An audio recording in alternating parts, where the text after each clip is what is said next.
Welcome, my friend. Let me ask you something. Have you ever tried to talk about yesterday and your mind went blank? Today, we fix that.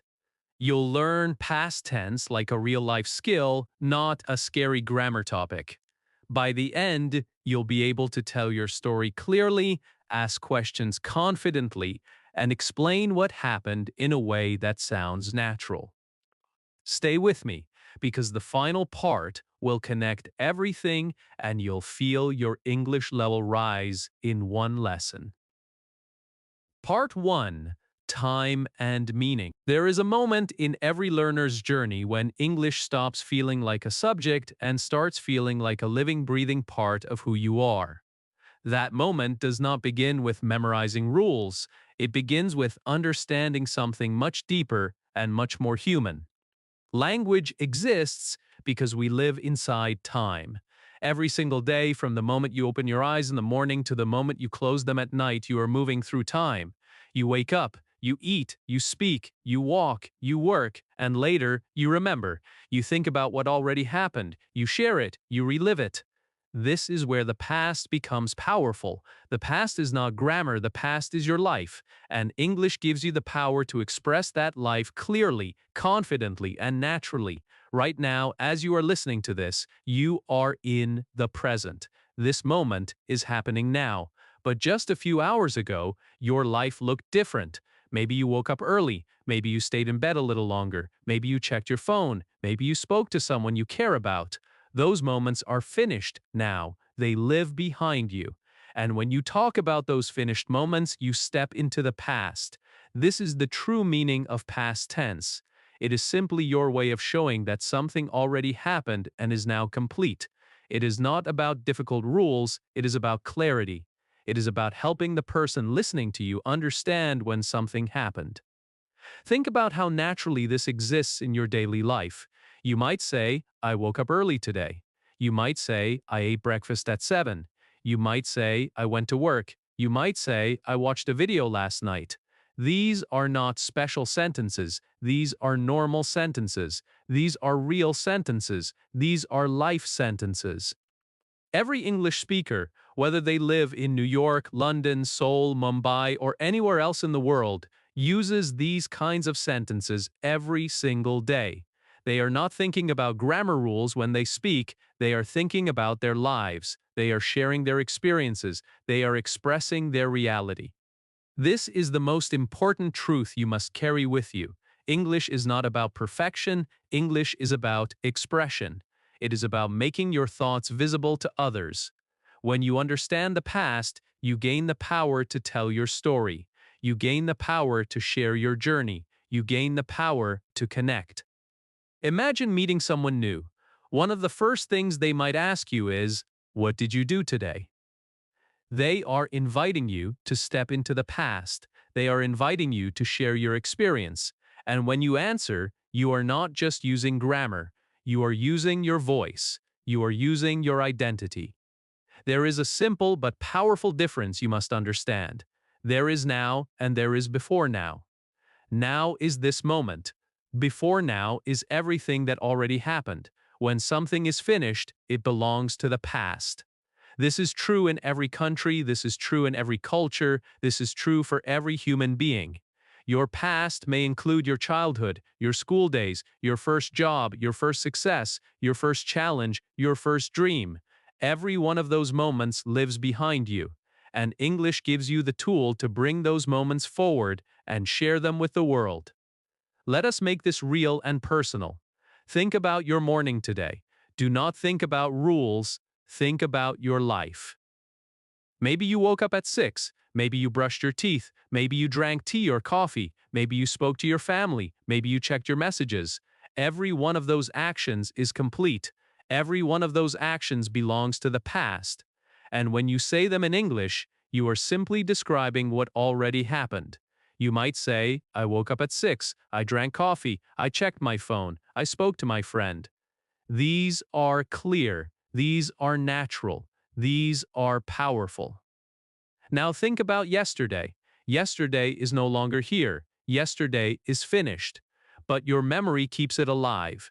You might remember where you went, you might remember what you learned, you might remember what you felt. You might say, I studied English yesterday. You might say, I worked hard yesterday. You might say, I rested yesterday. These sentences are not just language, they are reflections of your effort, they are reflections of your growth. They show progress, they show movement, they show life. And now, go even further. Think about last weekend.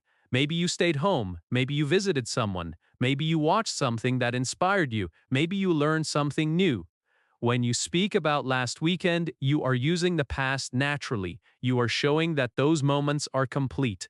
You are helping the listener see your timeline. You are helping them understand your story. This is why you must release your fear. So many learners feel afraid when they hear the word grammar. They feel pressure, they feel stress, they feel like they must be perfect. But perfection is not the goal. Communication is the goal. Understanding is the goal. Confidence is the goal. The past tense is not your enemy. It is your partner. It helps you show who you are and where you have been. It helps you speak with clarity. It helps you speak with strength. Every fluent English speaker you admire started exactly where you are right now. They did not begin with perfection. They began with meaning. They began with simple expressions. They began by sharing small parts of their day. And over time, those small expressions became powerful communication. Fluency is not built in one day. It is built moment by moment, sentence by sentence, memory by memory. You already have everything you need. You already have experiences. You already have memories. You already have stories. English is simply the bridge that allows you to carry those stories forward. When you understand that the past tense is not about rules but about meaning, something changes inside you. Fear disappears. Confidence begins to grow. You stop worrying about being perfect and you start focusing on being clear. And clarity is the true foundation of fluency. From this moment forward, begin noticing your past. Notice what you did this morning. Notice what you did yesterday. Notice what you did last week. Speak it.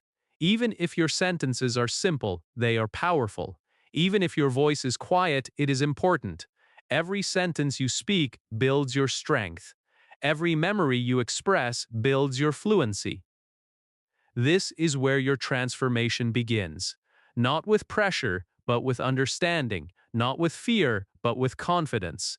The past is not just grammar. The past is your story. And now you are learning how to tell it. Part 2.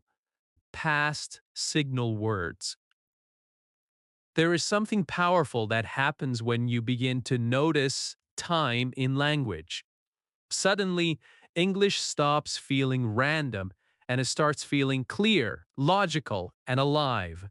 Every sentence carries a hidden signal. Every conversation carries clues, and when you learn to recognize those clues, you unlock one of the most important abilities in English. You begin to understand not just what someone is saying, but when it happened. This is where signal words become your guide. They are small, simple words, but they carry enormous meaning. They quietly tell you that something already happened, something is finished, something lives in memory, and not in the present moment.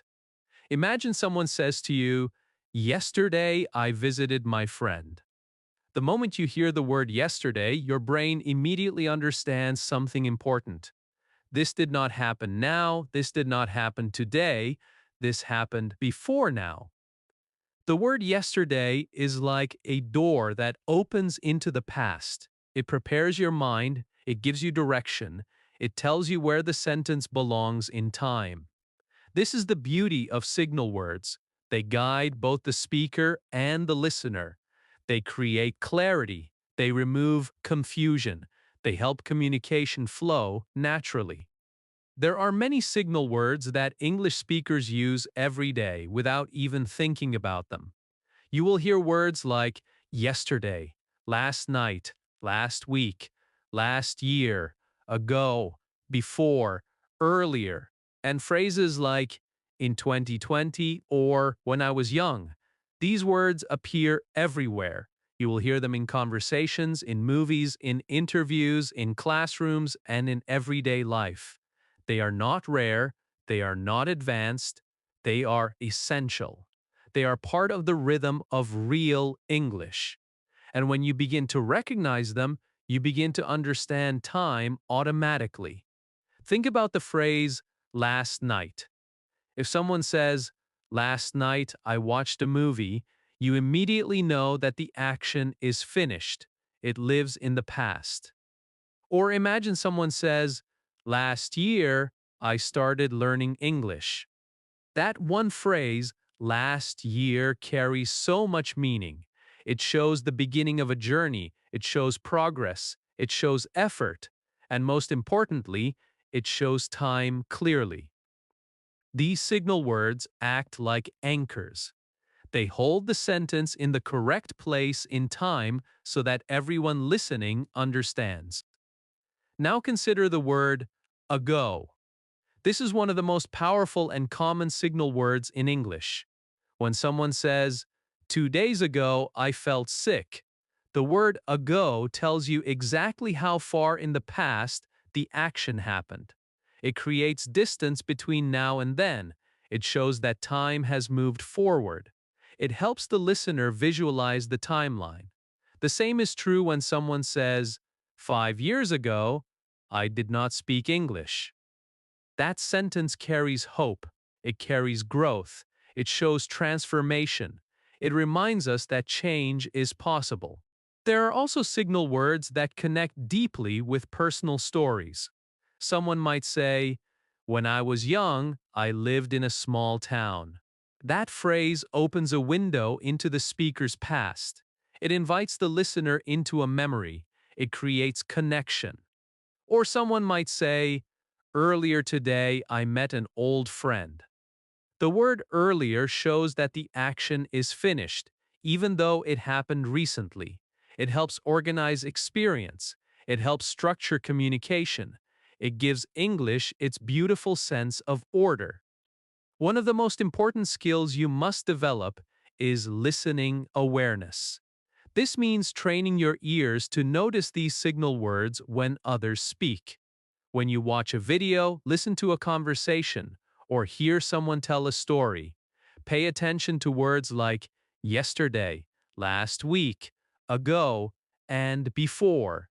These words are your guides. They help you understand the speaker's timeline, they help you follow the story, they help you stay connected to the message. Over time, your brain will begin to recognize them automatically, and understanding will become faster and easier.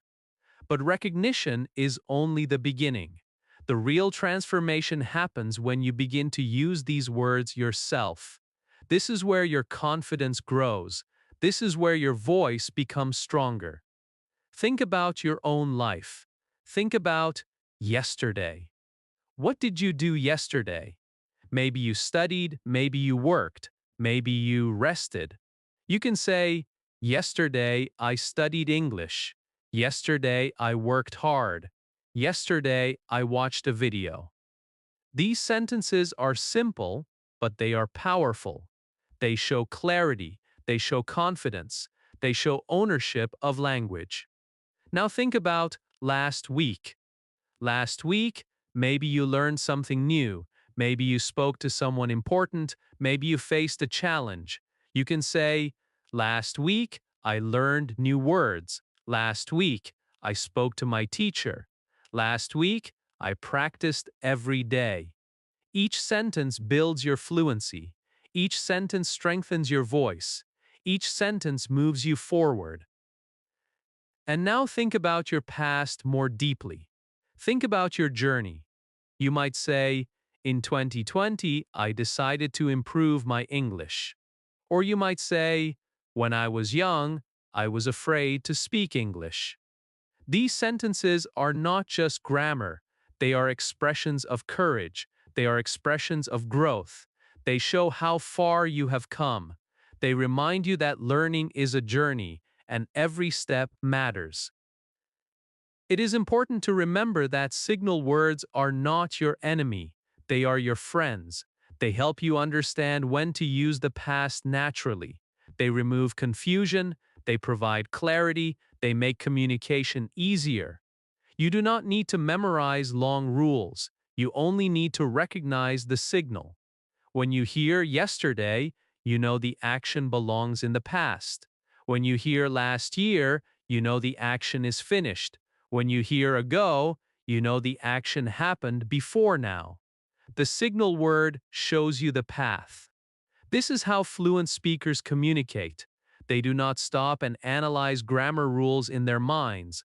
They listen for signals. They follow meaning. They trust the flow of language. And you can do the same. Every time you hear a signal word, pause and notice it. Every time you speak, try using one. Slowly, naturally, your brain will build the connection. Understanding will become automatic. Confidence will grow. You are not just learning English, you are learning how to place your life on a timeline. You are learning how to share your memories clearly. You are learning how to tell your story with confidence. Signal words are the bridge that connects your experience to your expression. They help you move from silence to speech. They help you move from confusion to clarity. From this moment forward, begin listening carefully. Notice the signals around you. Notice how often they appear. And most importantly, begin using them. Speak about yesterday. Speak about last week. Speak about your past. Your story matters. Your voice matters. And now you are learning how to guide it through time with clarity and confidence. Part 3. Past Simple Basics. There comes a moment in every English learner's journey when everything begins to connect, when confusion begins to fade, and when the language starts to feel natural and real. That moment often begins here. This form is the foundation of speaking about your life. It is the tense that allows you to express what you did, where you went, what you felt, and how you lived your experiences. It is not complicated. It is not something reserved for experts. It is something you already understand in your mind because you live it every single day. Every time you remember something that is finished, something that already happened, you are stepping into this powerful part of English. Think about your life. This morning you woke up. That action is finished. Yesterday you spoke to someone. That action is finished. Last week you learned something new. That action is finished. These actions are complete. They have a clear beginning and a clear ending. They belong to the past. And English gives you a simple and powerful way to express these completed actions. You do this by using the past form of the verb. This is the heart of past simple. It shows that something happened and is now complete. It shows that the moment exists in memory, not in the present. When you say, I worked yesterday, you are doing something very important. You are placing your action clearly in time. You are showing that the work is finished. It is not happening now, it already happened. The listener understands you immediately. There is no confusion, there is clarity, there is confidence. Or when you say, she called me, you are showing that the call is complete. It happened in the past, it is part of your experience now. Or when you say, we studied English, you are expressing effort, progress, and action that has already been completed. These sentences are simple, but they are the building blocks of fluency. This tense is everywhere in real life. It lives inside daily conversations, it lives inside stories, it lives inside your personal history. Imagine talking to a friend. They might ask, what did you do yesterday? And you might answer, I worked all day. I came home, I ate dinner, I watched a video. Each sentence you speak becomes a step in your story. Each sentence brings your listener closer to your experience. This is how humans connect. We connect through sharing what happened. We connect through expressing our past. This tense also gives you the power to tell your life story. You might say, I started learning English last year. You might say, I moved to a new city. You might say, I met an inspiring teacher. These sentences are more than grammar. They are pieces of your journey. They show your growth, they show your courage, they show your effort. When you speak like this, you are not just using English, you are owning English. You are making it part of who you are. There is something very important you must understand deeply. This tense always connects to completed actions. When something is finished, when it is done, when it is no longer happening, you use this form. This is the mental framework you must build. Completed action equals past simple. This clarity removes fear. This clarity removes confusion. You do not need to guess. You do not need to panic. You only need to ask yourself one question. Is the action finished? If the answer is yes, this is your tense. Let us make this real and personal. Think about yesterday. Close your eyes and walk through your day in your mind. You woke up, you got out of bed, you washed your face, you ate breakfast, you spoke to someone, you worked, you rested. Every one of those actions is complete. Now express them in English. Say, I woke up at 7. I washed my face, I ate breakfast, I spoke to my family, I worked during the day, I watched a video at night. Do you see what is happening? You are telling your story. You are using English to express your real life. And this is where fluency begins. This is also how confident speakers grow. They do not wait for perfection. They begin with simple truths. They begin with simple sentences. They describe what they did. They describe what they experienced. Over time, those simple sentences become powerful communication.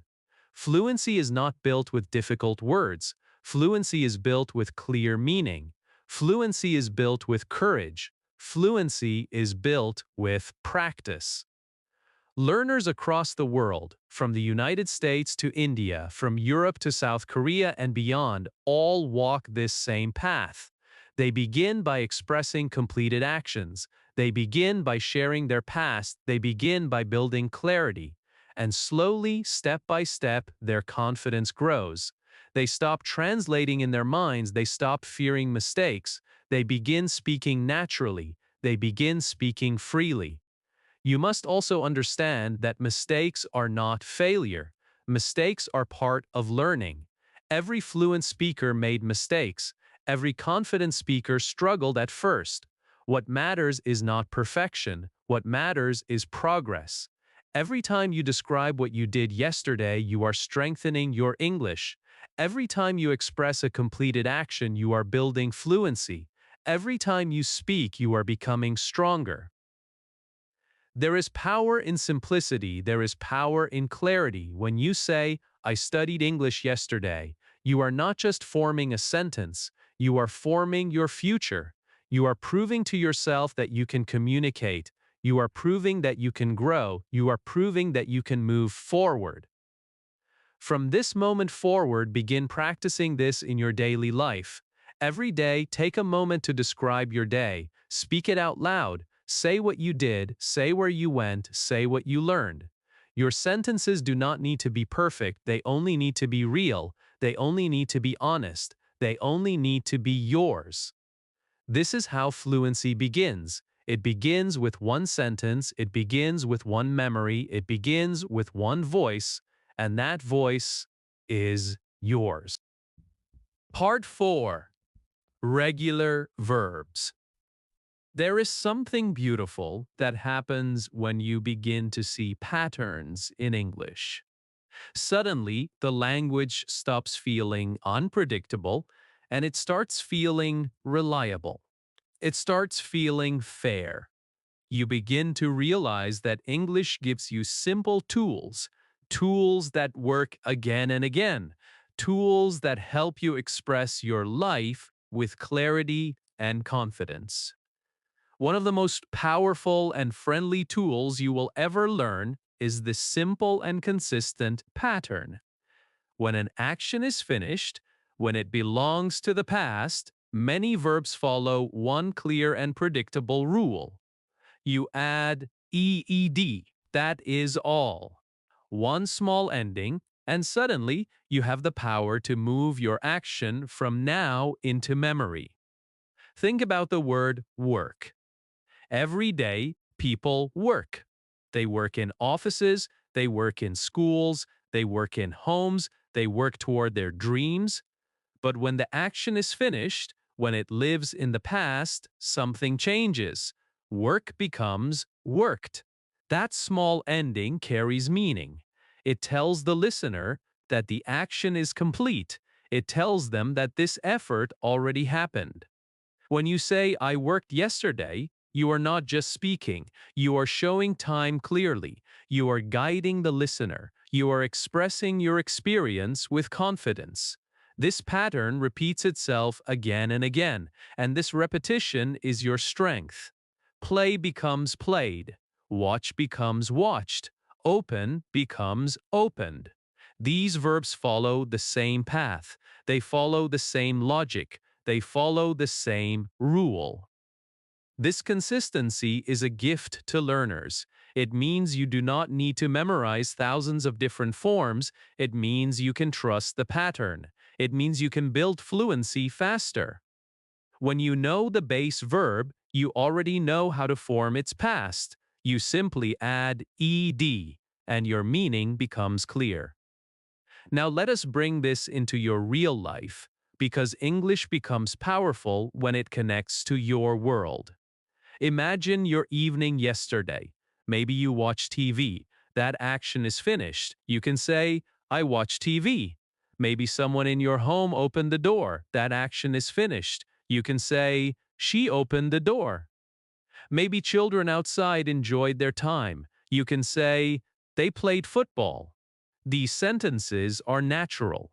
These sentences are real. These sentences are the language of everyday life. This is not academic English. This is living English. There is another layer of beauty here, something that many learners do not realize at first. These verbs not only follow a visual pattern, but they also follow a sound pattern. When you add ed, the sound changes slightly depending on the verb. Sometimes the ending sounds soft, like a gentle breath. Sometimes it sounds like a quiet voice. Sometimes it creates an extra syllable. But do not let this worry you. Your goal is not perfection. Your goal is awareness. Your goal is confidence. As you listen more, as you speak more, your ears and your voice will naturally adjust. Imagine saying the sentence, I watched a movie. Listen to the ending of watched. It ends softly. Now say, I played football. Listen to played. It flows smoothly. Now say, she wanted to learn. The ending adds a gentle extra sound. Each one is slightly different, but each one follows the same visual rule. Each one carries the same message. Each one shows that the action is complete. The more you listen, the more familiar these sounds will become. The more you speak, the more natural they will feel. This is where pattern recognition becomes your greatest ally. English is not random. English is full of patterns, and when you see the pattern, you gain power. When you recognize that many verbs simply add ed, you unlock hundreds of new sentences instantly. You do not need to hesitate. You do not need to doubt yourself. You can express your past clearly. You can share your experiences freely. Now pause for a moment and think about your own life. Think about yesterday.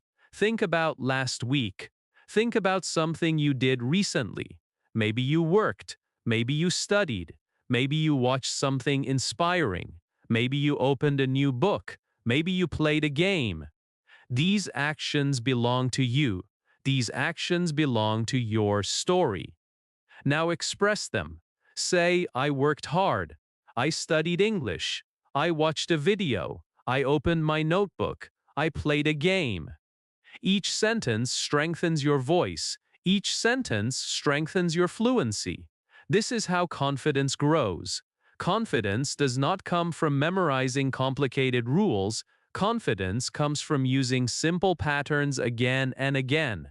Confidence comes from expressing your real life. Confidence comes from realizing that you can communicate clearly. Every time you use a regular verb in the past, you are building a stronger foundation. You are building trust in yourself. You are building momentum. Learners from all around the world share this same experience. Whether you are learning in the United States, in Germany, in India, in South Korea, or anywhere else, this pattern remains the same. This rule remains your ally. This consistency remains your support. English becomes less frightening. English becomes more logical. English becomes something you can control. Now it is time to take ownership. Create your own sentences. Speak about your life. Speak about your experiences. Say, I watched something new. I learned something important. I practiced English. I helped someone. I listened carefully. These sentences are not small. These sentences are powerful. They represent your effort. They represent your growth. They represent your journey. Do not wait for perfection. Do not wait for permission. Your voice is ready now. Your experiences are ready now. Every regular verb you use in the past brings you closer to fluency. Every sentence you speak builds your confidence. Every moment you practice moves you forward. English is not something outside of you. English is becoming part of you. And with every regular verb you use, you are proving to yourself that you can speak, you can express, and you can be understood. Part 5. Irregular Verbs. There is a moment in every learner's journey when they realize that not everything in English follows the same predictable pattern. And at first, this realization can feel uncomfortable. It can feel unfair. It can feel like the ground beneath you is shifting. But here is the truth that will change everything for you. These verbs are not here to stop you. They are here to empower you. They are some of the most powerful, most common, and most important verbs in the entire English language. They appear everywhere. They appear in daily conversations. They appear in stories. They appear in memories. They appear in the language of real life. And when you understand them, you unlock a deeper level of fluency. Unlike regular verbs, these verbs do not simply add ed to show the past. Instead, they change their form completely. This is why they are called irregular. But do not let that word scare you. Irregular does not mean impossible. Irregular does not mean confusing forever. It simply means different, and different is something you can learn. Different is something you can master. Different is something you can make part of your voice. Think about one of the most common verbs in English, the verb go. Every day, people go places. They go to school. They go to work. They go to the store. But when the action is finished, when it belongs to the past, go becomes went. You do not say gut, you say went. So you can say, yesterday I went to work. That one word, went, tells the listener that the action is complete. It places your experience clearly in the past. It gives your sentence strength and clarity. Now think about the verb eat. Eating is part of life. Everyone eats. But when the action is finished, eat becomes ate. You can say, I ate breakfast at 7. That sentence is clear. That sentence is natural. That sentence reflects real life. Or think about the verb see. Every day you see people, places, and things, but when the moment is finished, see becomes saw. You can say, yesterday I saw my friend. That sentence carries connection. It carries experience. It carries meaning. These verbs are not rare. They are everywhere. Come becomes came. Take becomes took. Make becomes made. Find becomes found. Think becomes thought. Tell becomes told. Feel becomes felt. These are not advanced verbs. These are everyday verbs. These are life verbs. These are the verbs people use to describe their experiences, their emotions, their journeys. This is why frequency matters more than memorization lists. You do not need to memorize hundreds of verbs at once. You only need to focus on the most common ones, the ones you will use every day, the ones that express your real life. When you learn verbs like go, eat, see, come, take, make, and find, you are learning the language of real communication. You are learning the language of connection. The secret to mastering these verbs is not memorization through pressure. The secret is learning through life, learning through use, learning through experience. When you connect verbs to your personal memories, they become easier to remember. They become part of your story. They stop feeling like foreign objects and start feeling like familiar tools. Think about yesterday. Maybe you went somewhere. You can say, yesterday I went to the store. Maybe you ate something delicious. You can say, yesterday I ate dinner with my family. Maybe you saw something interesting. You can say, yesterday I saw an inspiring video. These sentences are not exercises, they are reflections of your life. They are expressions of your experience. And every time you use them, you strengthen your fluency. Confidence grows when language becomes personal. Confidence grows when language becomes meaningful. When you say, I went, I saw, I ate, you are not just practicing grammar. You are expressing your reality. You are using English as a tool for connection. You are building your voice. It is important to remember that even native speakers learn these forms step by step. They were not born knowing them. They learned them through listening. They learned them through speaking. They learned them through living. And you are walking the same path. You are building the same foundation. You are growing the same strength. There is no need to rush. There is no need to feel pressure. Mastery happens through repetition and patience. Every time you hear these verbs, notice them. Every time you speak, use them. Every time you remember something from your past, express it. Say, I went. Say, I saw. Say, I ate.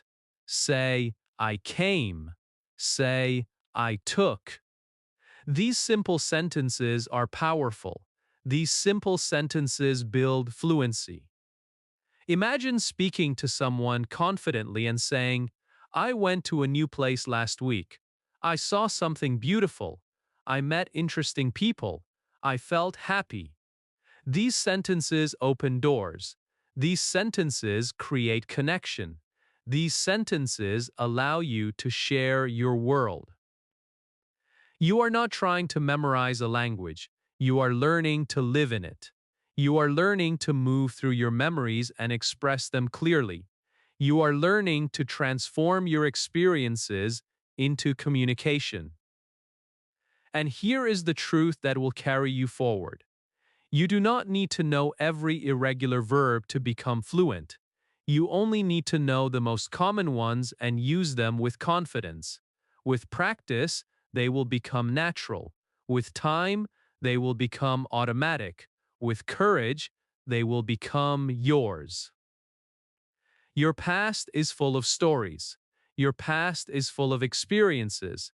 And now you are learning how to express them with strength, clarity, and confidence. Part 6. Negative past. Fluency is not only about saying what happened, real fluency is also about saying what did not happen, with clarity, confidence, and calm.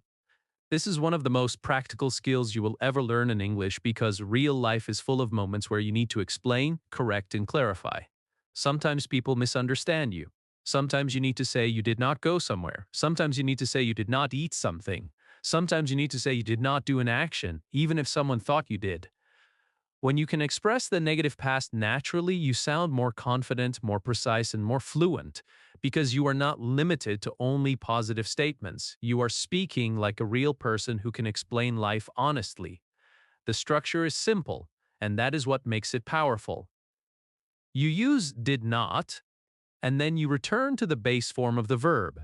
This is where many learners feel surprised because they think they must use the past form of the verb again. But English does something very clean here. The word did already carries the past meaning, so the verb stays in its base form. This makes your sentence easier to build, easier to remember, and easier to say. You say, I did not go. You do not say, I did not went. You say, she did not eat. You do not say, she did not ate. You say, we did not study. That is the pattern, and once you feel it, you will start using it everywhere. Now bring this into real life because this form is not for tests, it is for communication. Imagine someone asks you, did you go to the meeting yesterday? And you need to be honest and clear. You can say, I did not go. Maybe you were sick. Maybe you had another responsibility. Maybe you simply could not make it. The sentence is short, but it is strong. It is clear. It communicates immediately. Or imagine someone offers you food and asks, did you eat dinner already? You can say, I did not eat yet, or you can say, I did not eat dinner. These sentences sound natural in American English, in British English, and in global English. They are universal in daily conversation, and once you master them, your speaking becomes more flexible and real. Negative past is also a tool for correcting misunderstandings, and this is where it becomes deeply useful. In life, people often assume things. They think you said something, they think you did something, they think you agreed to something. But you need a calm way to correct the story. Imagine someone says, you called me last night, right? But you did not. You can say, I did not call you. That sentence is calm, clear, and respectful. Or imagine a teacher says, you studied yesterday, correct? But maybe you were busy. You can say, I did not study yesterday. That is not a weak sentence, that is a strong sentence. It shows honesty, it shows clarity, it shows control of language. This form is also powerful when you talk about life experiences because life is not only about what you did, life is also about what you missed, what you avoided, what you chose not to do, and what you did not have yet. Many of the most meaningful stories include negative moments. You can say, I did not understand English before. You can say, I did not speak confidently when I was younger. You can say, I did not believe in myself. These sentences are emotional, real, and powerful. They allow you to tell the truth of your journey. And when you can express those truths in English, you are not just learning grammar, you are learning to own your story. Now let us strengthen your confidence through practice in a very practical way. Think about yesterday and make it real. What are 3 things you did not do yesterday? Maybe you did not go outside. Maybe you did not watch TV. Maybe you did not study. Maybe you did not meet friends. Choose real things. Now speak them clearly. Say, I did not go outside yesterday. I did not watch TV yesterday. I did not study yesterday. Notice how simple it feels. Notice how strong it sounds. These sentences build your confidence because they are true to your life and they train your brain to use did not naturally. You can also use a shorter form in real speech and you will hear it everywhere in natural conversation. Many English speakers say didn't, which is just did not, in a shorter, faster form. So instead of I did not go, you will often hear I didn't go. Instead of she did not eat, you will often hear she didn't eat. This is important for listening. When you watch movies, YouTube videos, interviews, or daily conversations, you will hear didn't constantly. When you recognize it, your listening improves. When you use it, your speaking sounds more natural. But even if you choose the longer form at first, that is completely okay. Clarity comes first, natural speed comes later.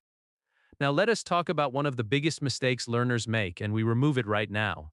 Many learners say, I didn't went, or she didn't ate. This feels logical in their mind because they want to show past twice, but English does not work that way. The past meaning is already carried by did, so the verb must stay in the base form. I didn't go, she didn't eat, we didn't study. This one correction will instantly make your English sound more correct and more fluent. Here is the confidence shift you must remember.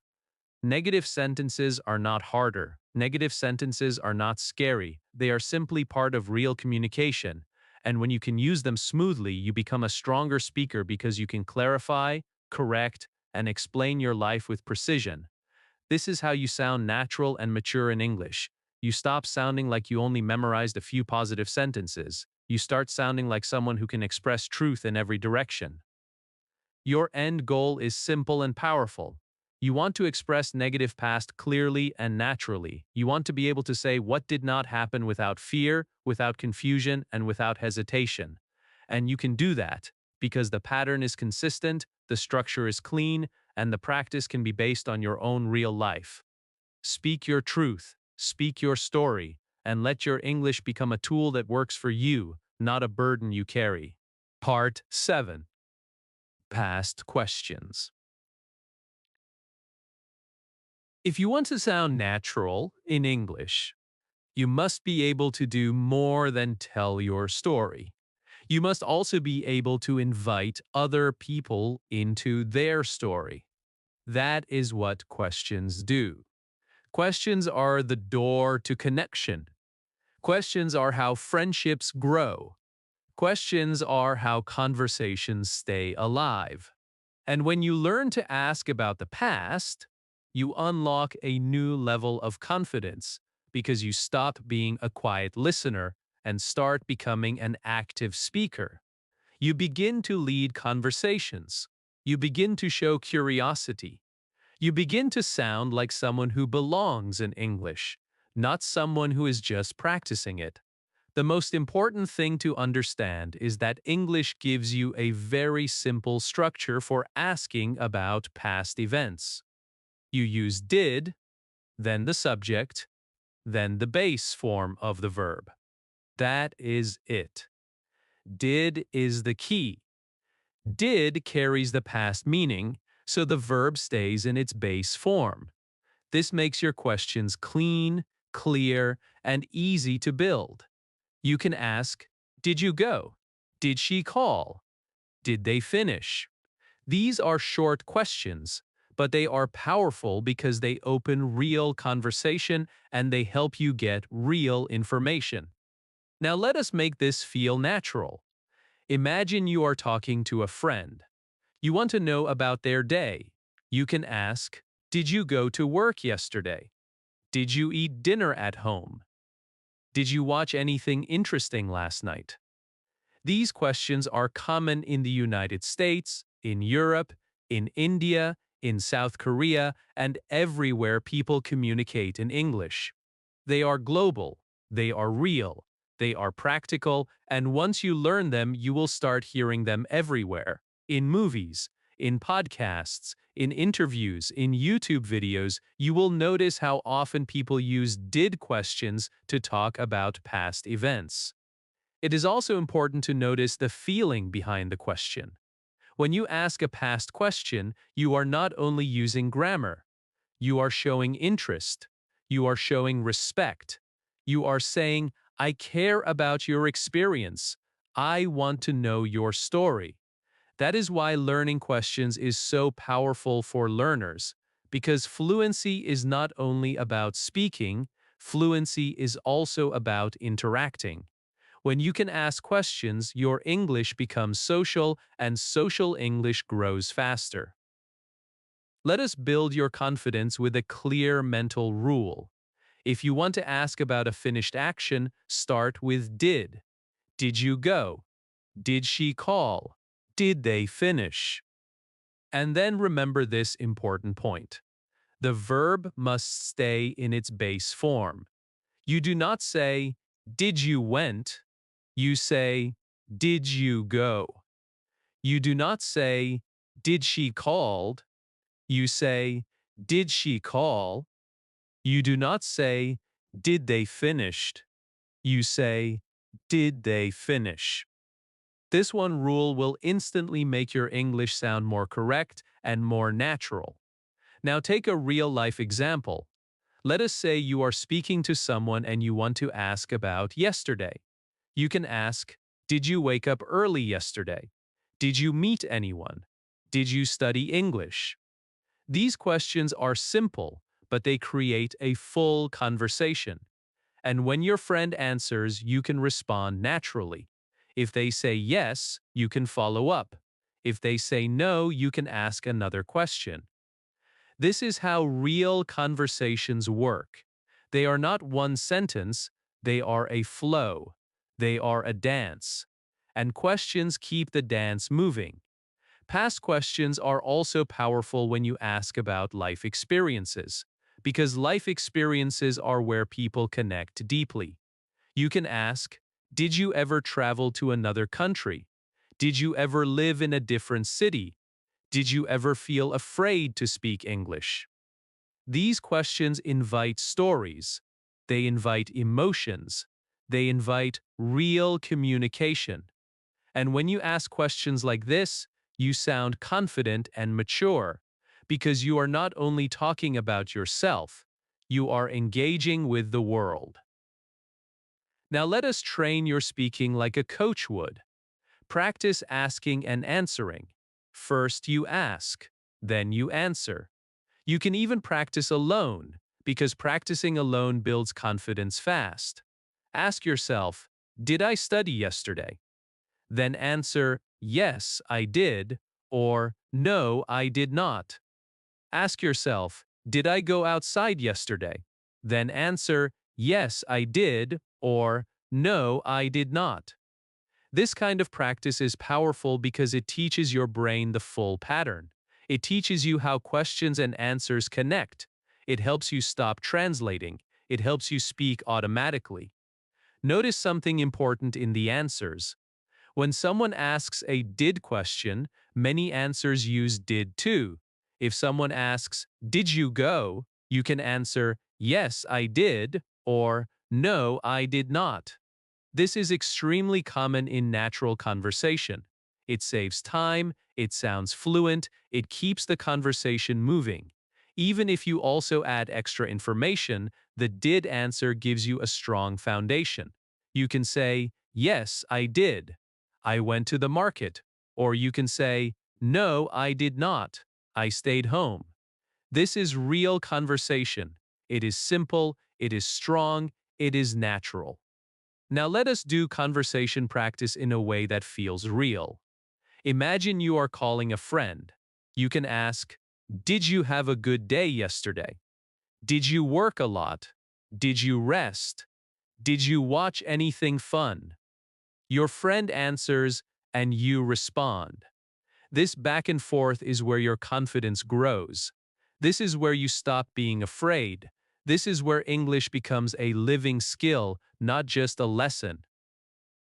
If you make mistakes while practicing, that is normal. Mistakes are not failure. Mistakes are evidence that you are trying, and trying is how fluency is built.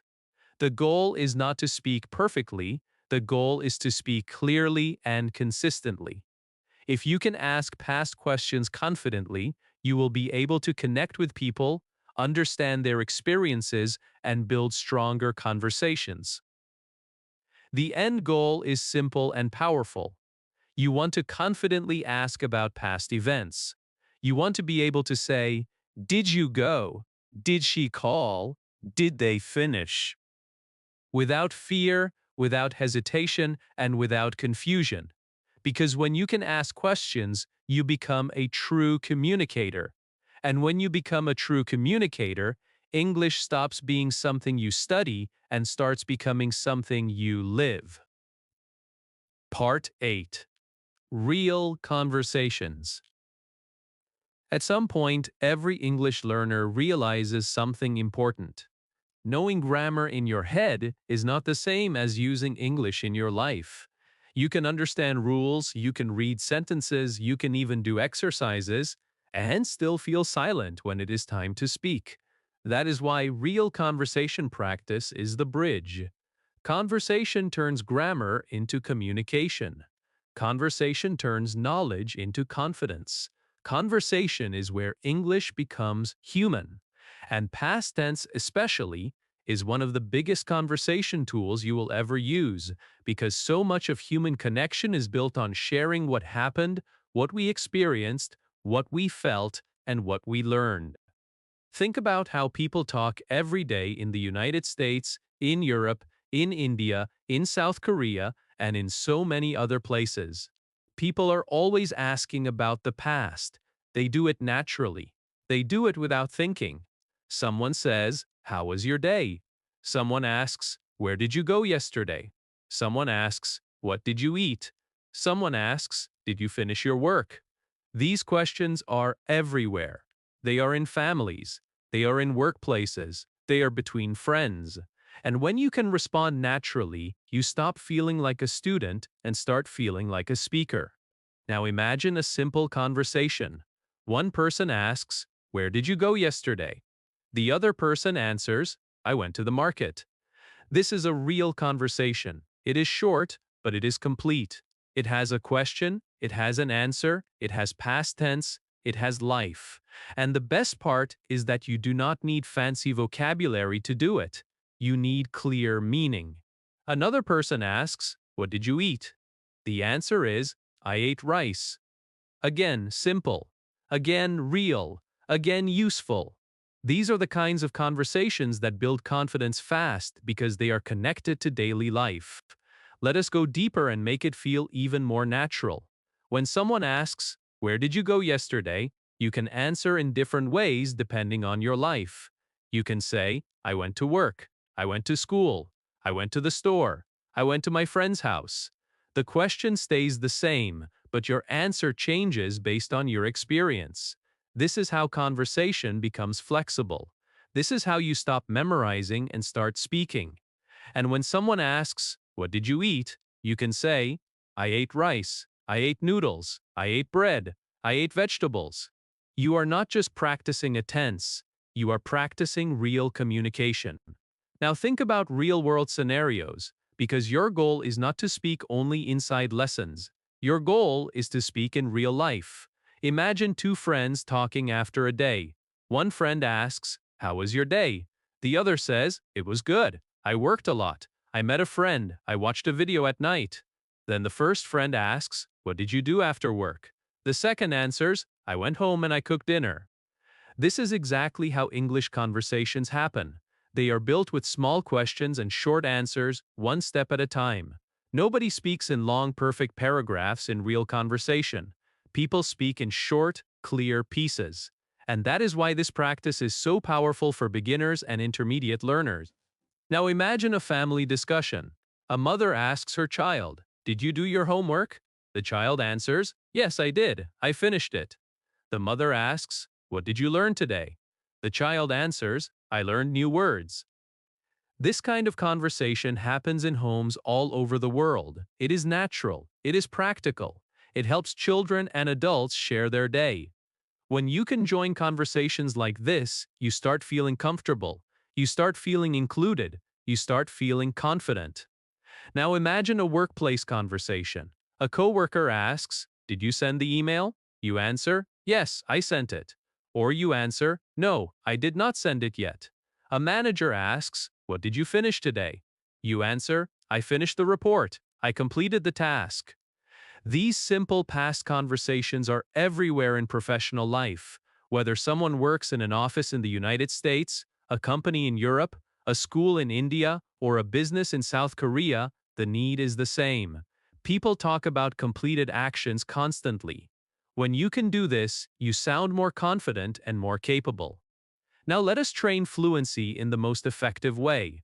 Mini conversations. short dialogues that you repeat until they feel natural. This is how you build speaking muscles. This is how you stop overthinking. You do not need to practice one huge conversation. You practice small parts that you can use again and again. Start with a simple pattern: question plus answer. Then add one more question. Then add one more answer. Slowly, you build a conversation chain. Practice like this. Ask, "Where did you go yesterday?" Answer, "I went to the market." Ask, "What did you buy?" Answer, "I bought fruit." Ask, "What did you do after that?" Answer, "I went home." This chain is simple, but it teaches your brain to move naturally through past tense. It trains your mouth to speak without fear. It trains your ears to listen and respond. You can practice this with yourself too, and it still works. Ask yourself, "Where did I go yesterday?" Answer, "I went to work." Ask yourself, "What did I eat?" Answer, "I ate breakfast at home." Ask yourself, "What did I do at night?" Answer, "I watched a video." This kind of self-practice is powerful because it removes pressure. You can repeat it many times. You can improve your speed. You can build confidence quietly. And when you meet real people, your brain is ready. Here is what matters most. When you speak in real conversations, do not chase perfection. Chase clarity. Chase connection. If your sentences are simple, that is not a weakness. That is strength. Simple English is powerful English because it is clear, it is understandable, it is real. Fluency is not about complicated grammar. Fluency is about smooth communication. The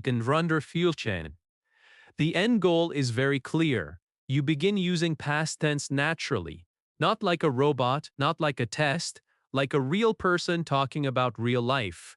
You ask questions, you answer questions, you share your day, you listen to others, and suddenly, English becomes something you can use anywhere, with anyone, in any country. Because the power of English is not in rules, the power of English is in conversation. Part 9. Storytelling Power. If you want to grow fast in English, there is one skill that changes everything. It is not memorizing long grammar rules. It is not collecting difficult vocabulary just to sound smart. It is learning to tell a story. Stories are the heartbeat of real communication. People connect through stories. Families share stories at dinner. Friends share stories on the phone. Co-workers share stories during breaks. Even strangers share stories when they want to build trust. And here is the most important truth. Almost every story lives in the past. That is why past tense is not just a grammar topic. Past tense is your storytelling power. Think about it. When someone says, "Let me tell you what happened," they are opening a story.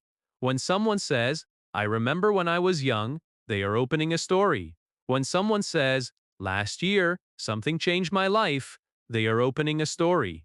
These moments are common in the United States, in Europe, in India, in South Korea, and everywhere people speak English. Humans are the same. We remember, we share, we explain, we relive, and the language of that sharing is past tense. Stories build fluency faster than drills because stories force you to use English naturally. A drill might give you one sentence. A story gives you many sentences connected together. A story gives you a beginning, a middle, and an ending. A story makes you describe actions, emotions, people, and places. A story makes you move through time. When you tell stories, you stop thinking like a student and start thinking like a communicator. That shift is powerful. That shift is where fluency grows. Now think about personal stories. These are the easiest and most powerful stories because they belong to you. Nobody can take them from you. Nobody can tell them better than you. A personal story can be something simple. You can talk about a day you felt proud. You can talk about a day you felt nervous. You can talk about a time you helped someone. You can talk about a time you made a mistake and learned from it. These stories do not need to be dramatic. They only need to be real. Real stories create real confidence. Childhood stories are also one of the best ways to practice past tense, because childhood is full of memories. Childhood is full of routines, games, school days, family moments, and first experiences. When you talk about childhood, you naturally use past tense again and again. You might say, I lived in a small house. I played with my friends. I walked to school. I loved cartoons. These sentences are simple, but they create a full picture. They create life. They create emotion. And emotion is the secret ingredient in language learning. When you feel something, you remember better. When you feel something, you speak more naturally. When you feel something, your English becomes alive. Life experiences are another powerful story source. Maybe you moved to a new city. Maybe you started a new job. Maybe you learned a new skill. Maybe you faced a difficult time and grew stronger. When you speak about these experiences, past tense becomes your tool for expressing growth. You can say, I started learning English because I wanted a better life. I struggled at first, I felt shy, but I practiced every day, and slowly I improved. That is a story, that is a journey, that is a real human experience. When you can express that in English, you are not only learning language, you are building confidence and identity. Now let us focus on what makes storytelling so powerful for learners. Stories create natural repetition. When you tell a story, you repeat common verbs again and again. You say, I went, I saw, I met, I felt, I learned. These verbs become familiar. They become automatic. Stories also help you learn sequencing words, like then, after that, and finally. Even if your sentences stay simple, the story structure makes your English sound more natural and more fluent. This is why storytelling is one of the fastest ways to build speaking confidence. It is also important to understand that you do not need perfect grammar to tell a story. You need clarity. You need simple structure. You need courage. Many learners wait too long because they want to be perfect before they speak. But stories do not demand perfection. Stories demand honesty. Stories demand connection. And when you speak honestly, people understand you. Even if your English is not perfect, your meaning can still be clear. And clarity is the real goal. Now it is time for practice, because storytelling is a skill you build through doing, not through reading. Choose one short childhood memory. Make it simple. Do not try to create a long, complicated story. Choose something real and small. Maybe a day at school, maybe a game you played, maybe a moment with your family. Now tell it in simple English using past tense. You can start like this. When I was young, I lived in a small town. I went to school every morning. I had a best friend. We played outside after school. We laughed a lot. One day, we played in the rain and we got very wet. My mother was not happy, but I felt free and joyful. That is a story. That is a complete practice. And it does not require advanced vocabulary. It requires your life. Here is another way to practice. Imagine you are telling a story to a friend. Speak slowly, speak clearly, use short sentences, add feelings, say what you did, where you went, and how you felt. Feelings make stories powerful. You can say, I felt nervous, I felt excited, I felt proud. These emotional words help you connect with the listener and also help you remember your language better. Now listen carefully to what happens when you do this. Your English becomes smoother because you are not speaking random sentences. You are speaking connected sentences. Your brain begins to think in meaning, not in rules. You start remembering verbs naturally because they are attached to your memories. This is why stories build fluency faster than grammar drills, because stories are real and real language lives inside real moments. The end goal is simple and powerful. You use past tense to express life. You use it to share your memories. You use it to tell your journey. You use it to connect with people across countries and cultures, because no matter where someone lives, everyone understands stories. And when you can tell your story in English, you are no longer just learning English, you are living it. Part 10. Common Mistakes. One of the fastest ways to grow in English is not by learning more and more new things every day, but by removing the small mistakes that block your confidence.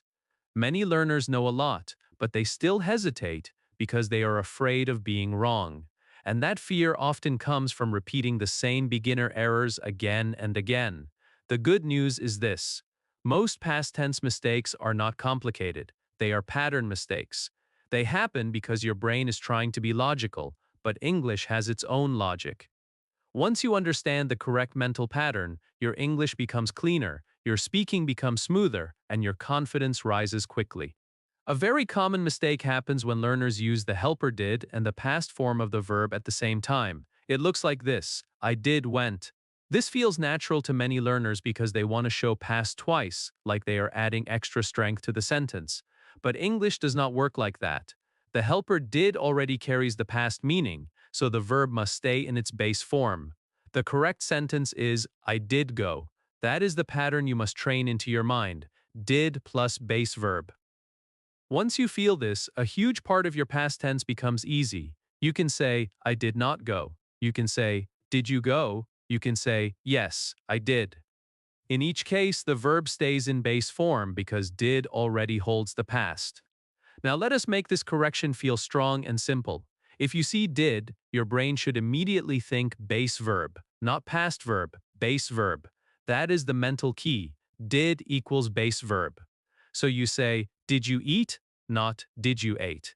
You say, I did not eat, not, I did not ate. You say, she did not call, not, she did not called. You say, they did not finish, not, they did not finished. When you build this habit, your English becomes more natural and more correct instantly, and you stop second-guessing yourself in conversations. Another common mistake comes from regular verb patterns. Learners learn the rule of adding ed, and then they try to apply it to every verb. This is a normal learning step. It shows your brain is searching for a pattern.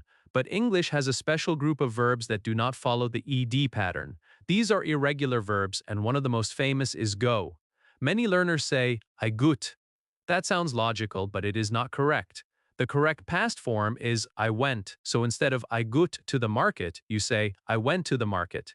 This one correction will make your English sound much more fluent because go is one of the most common verbs in daily conversation. People say went constantly in the USA, in Europe, in India, in South Korea, and everywhere English is spoken.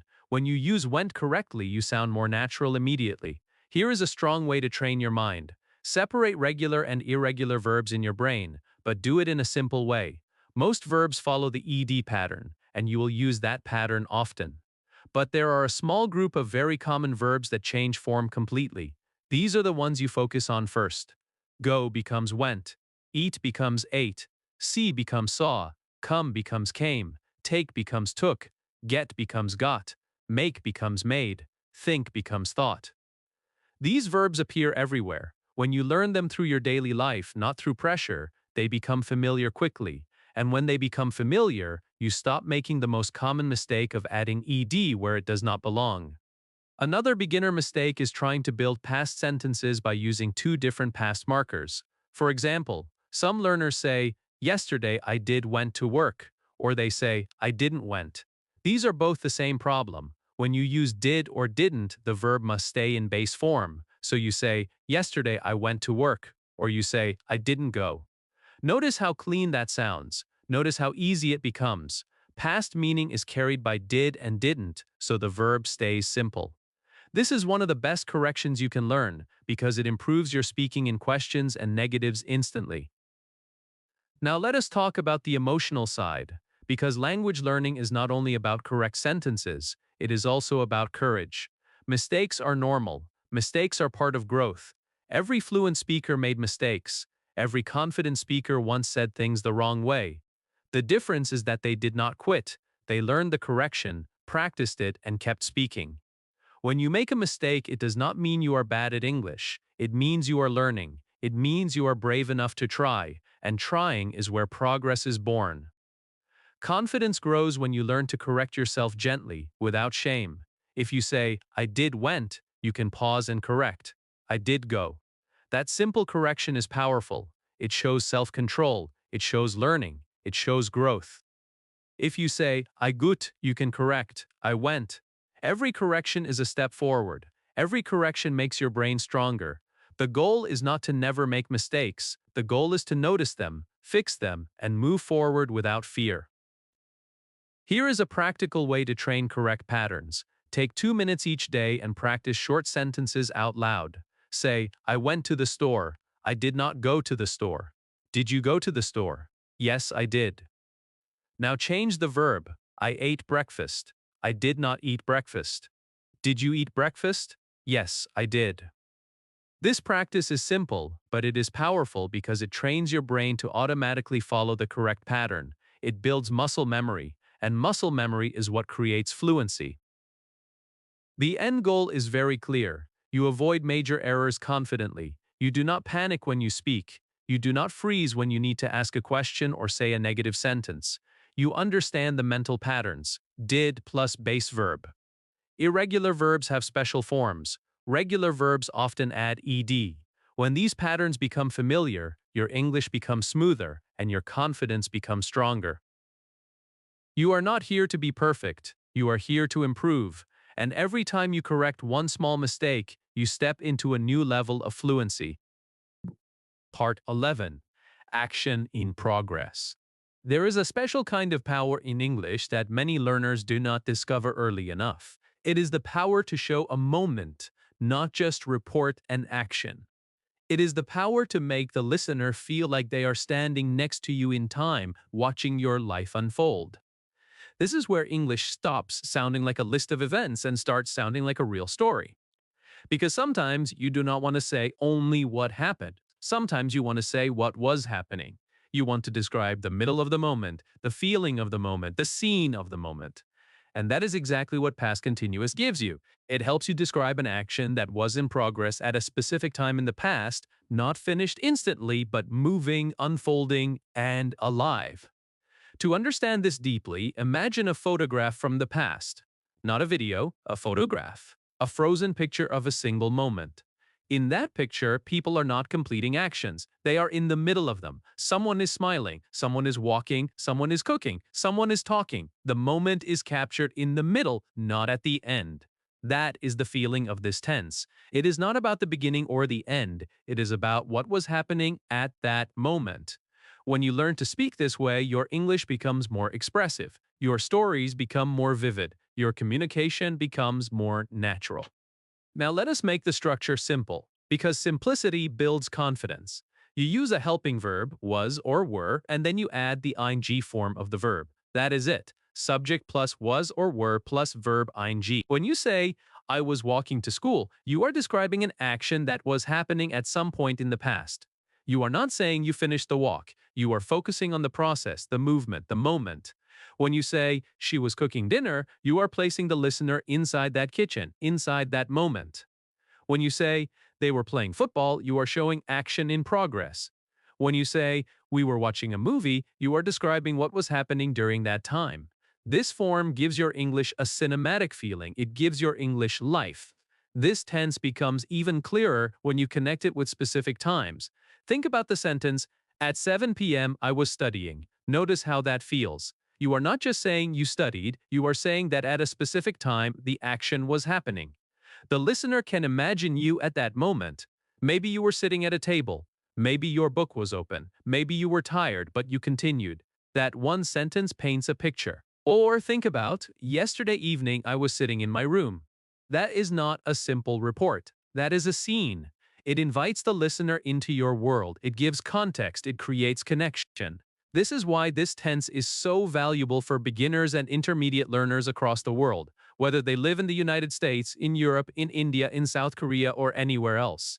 People everywhere talk about actions in progress. People describe moments. People say things like, I was driving when you called. I was sleeping when you messaged. I was working when the meeting started. This is normal English. This is everyday English. When you learn it, you level up quickly because you stop sounding like you only know basic past tense. You start sounding like someone who can describe real moments with detail and emotion. Now let us strengthen your understanding with a simple comparison in meaning. Past simple often tells us what happened as a completed event. Past continuous often tells us what was happening at a particular time. So if you say, I studied yesterday, that is a completed event. But if you say, at 7 p.m. I was studying, you are describing the action in progress at that time. Both sentences are useful, but they create different meaning. One gives the result, the other gives the scene, and being able to choose between them is real fluency. Now it is time for fluency practice, and this is where your confidence grows fast. Think about yesterday and choose 3 different times, like morning, afternoon, and evening. Now describe what you were doing at those times. Keep it simple, keep it real. You can say, yesterday morning, I was getting ready for the day. Yesterday afternoon, I was working or I was studying. Yesterday evening, I was relaxing. Now add one more detail. Yesterday evening, I was watching a movie. Yesterday afternoon, I was talking to a friend. Yesterday morning, I was drinking tea or coffee. Notice what happens when you do this.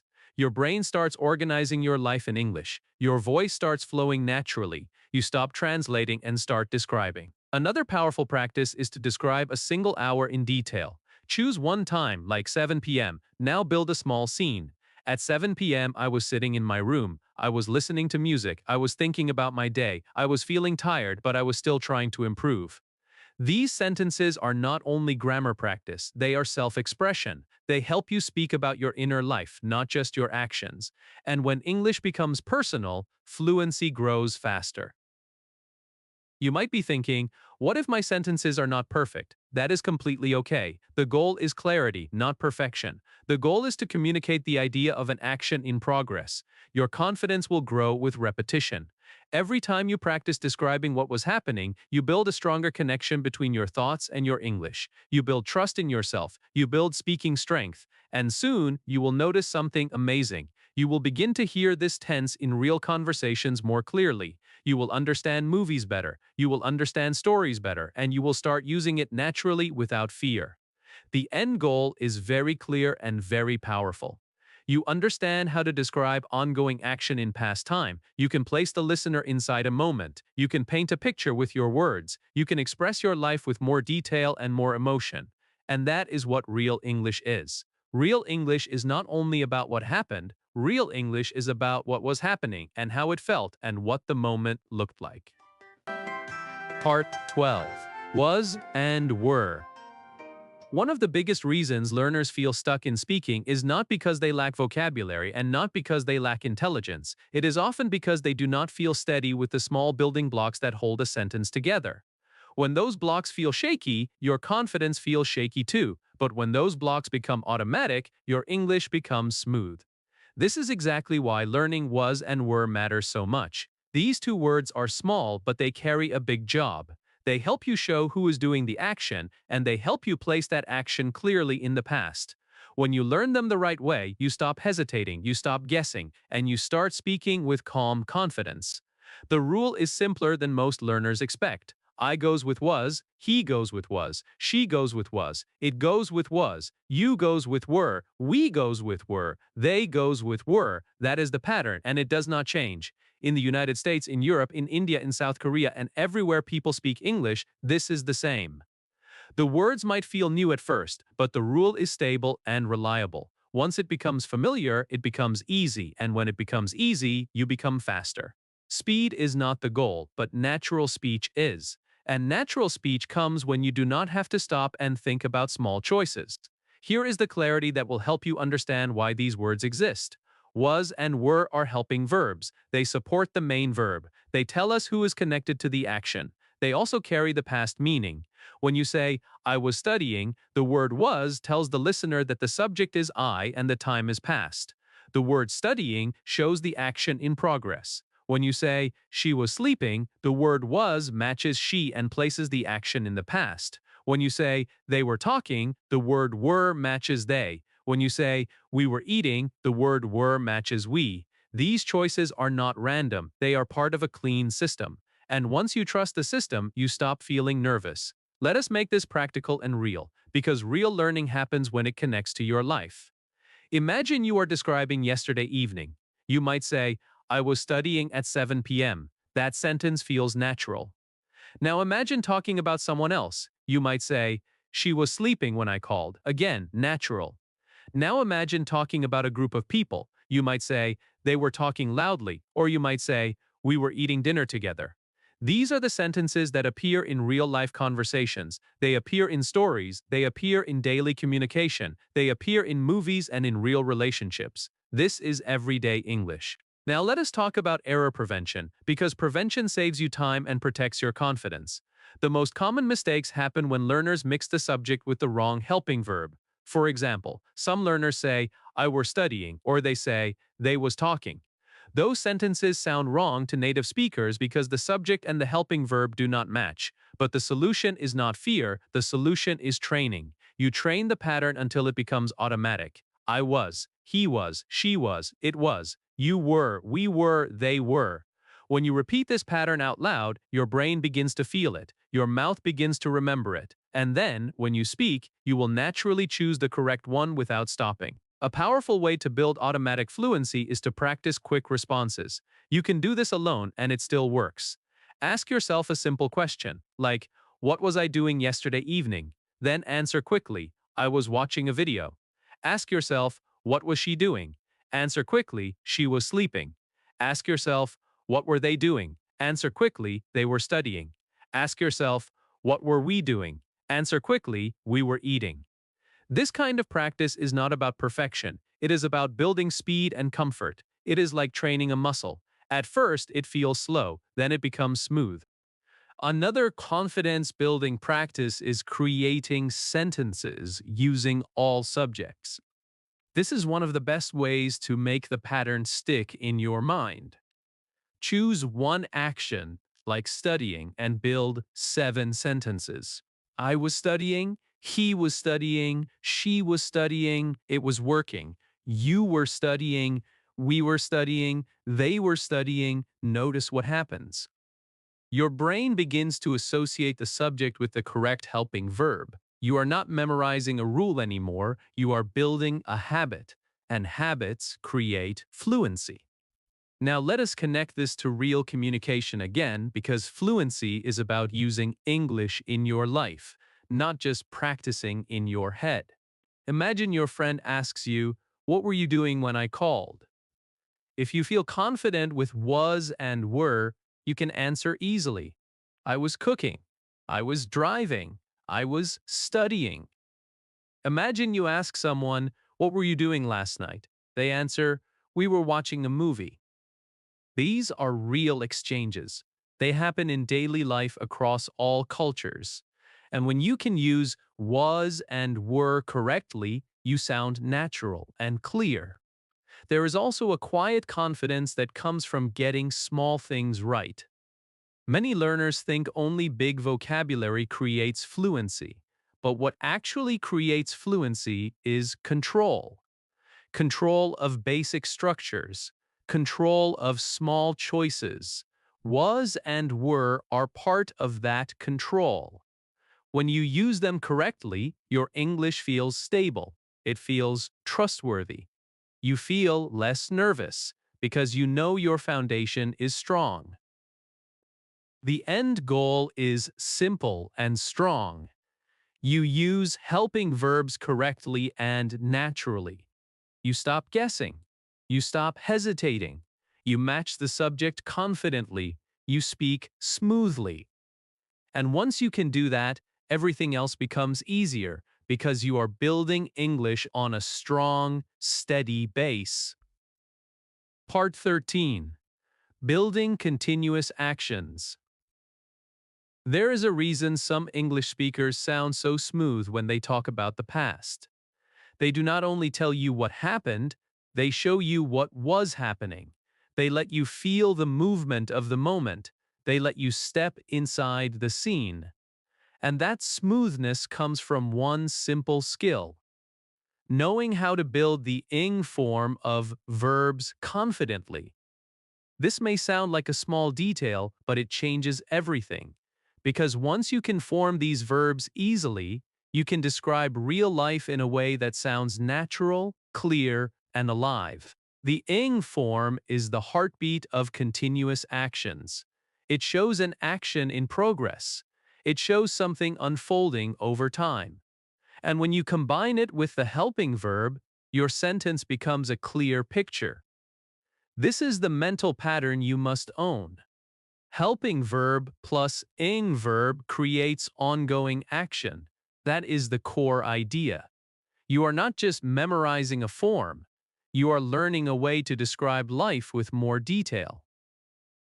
Let us begin with the simplest transformation, because confidence begins with simplicity. Most verbs simply add ing. Work becomes working. Play becomes playing. Eat becomes eating. Read becomes reading. Notice how easy and clean that is. You do not need to fight the word, you do not need to overthink, you just add ing and the verb becomes ready to show action in progress. Now you can say, I was working yesterday afternoon. You can say, we were playing football. You can say, she was eating dinner. You can say, I was reading a book. These sentences are not only correct, they are useful, they are real. They are the kind of English you hear in daily conversations across the USA, Europe, India, South Korea, and beyond. Now let us talk about spelling awareness, because some verbs change slightly before adding ing. This is where many learners get nervous, but the truth is, you only need a little awareness, not fear. Some verbs double the last letter. Run becomes running, sit becomes sitting.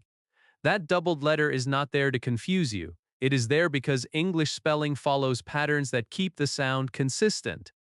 When you see a short verb like run or sit, the ing form often doubles the final letter, so you get running and sitting. And once you practice these a few times, they stop feeling strange and start feeling normal. Some verbs drop the final e before adding ing. Make becomes making, write becomes writing, take becomes taking. Again, this is not something to stress about, it is simply a pattern. The e disappears, and the verb flows into ing. When you practice it in real sentences, it becomes easier to remember. You can say, she was making tea. You can say, I was taking notes. You can say, he was writing a message. These examples are simple, but they help your brain lock in the correct form. Now bring it into real life, because real-life practice is what turns patterns into fluency. Imagine a normal day. You are reading a book, you are making tea, you are running in the park. These are scenes, these are moments, these are actions in progress. When you speak like this, you sound more natural because you are describing the middle of life, not just the result. You are not only saying, I read a book, you are saying, I was reading a book, meaning you were in the middle of it at that time. That small shift gives your English more depth. Here is an important confidence point. You do not need to master every spelling rule perfectly to speak well. Speaking comes first. Clarity comes first. If you can say the sentence smoothly, you are already winning. Spelling awareness is helpful for writing and for building confidence, but your goal as a speaker is to express the idea of action in progress. So focus on what the form does. It shows an action happening, unfolding, continuing. That meaning is the key. Now let us train your mind with the strongest pattern practice. Choose a helping verb and pair it with an ing verb. For example, I was reading, she was making, they were running, we were watching. This is the ing, helping verb plus ing verb. When you repeat this structure with different verbs, you start speaking automatically. Your brain begins to build sentences without translating. This is how fluency grows. Now it is time for confidence practice, and this is where you truly level up. Build 10 personal sentences based on your real life. Keep them simple. Keep them honest. Think about yesterday. What were you doing at different times? You can say, I was studying in the morning. I was working in the afternoon. I was cooking in the evening. I was talking to my friend at night. I was watching a video before sleep.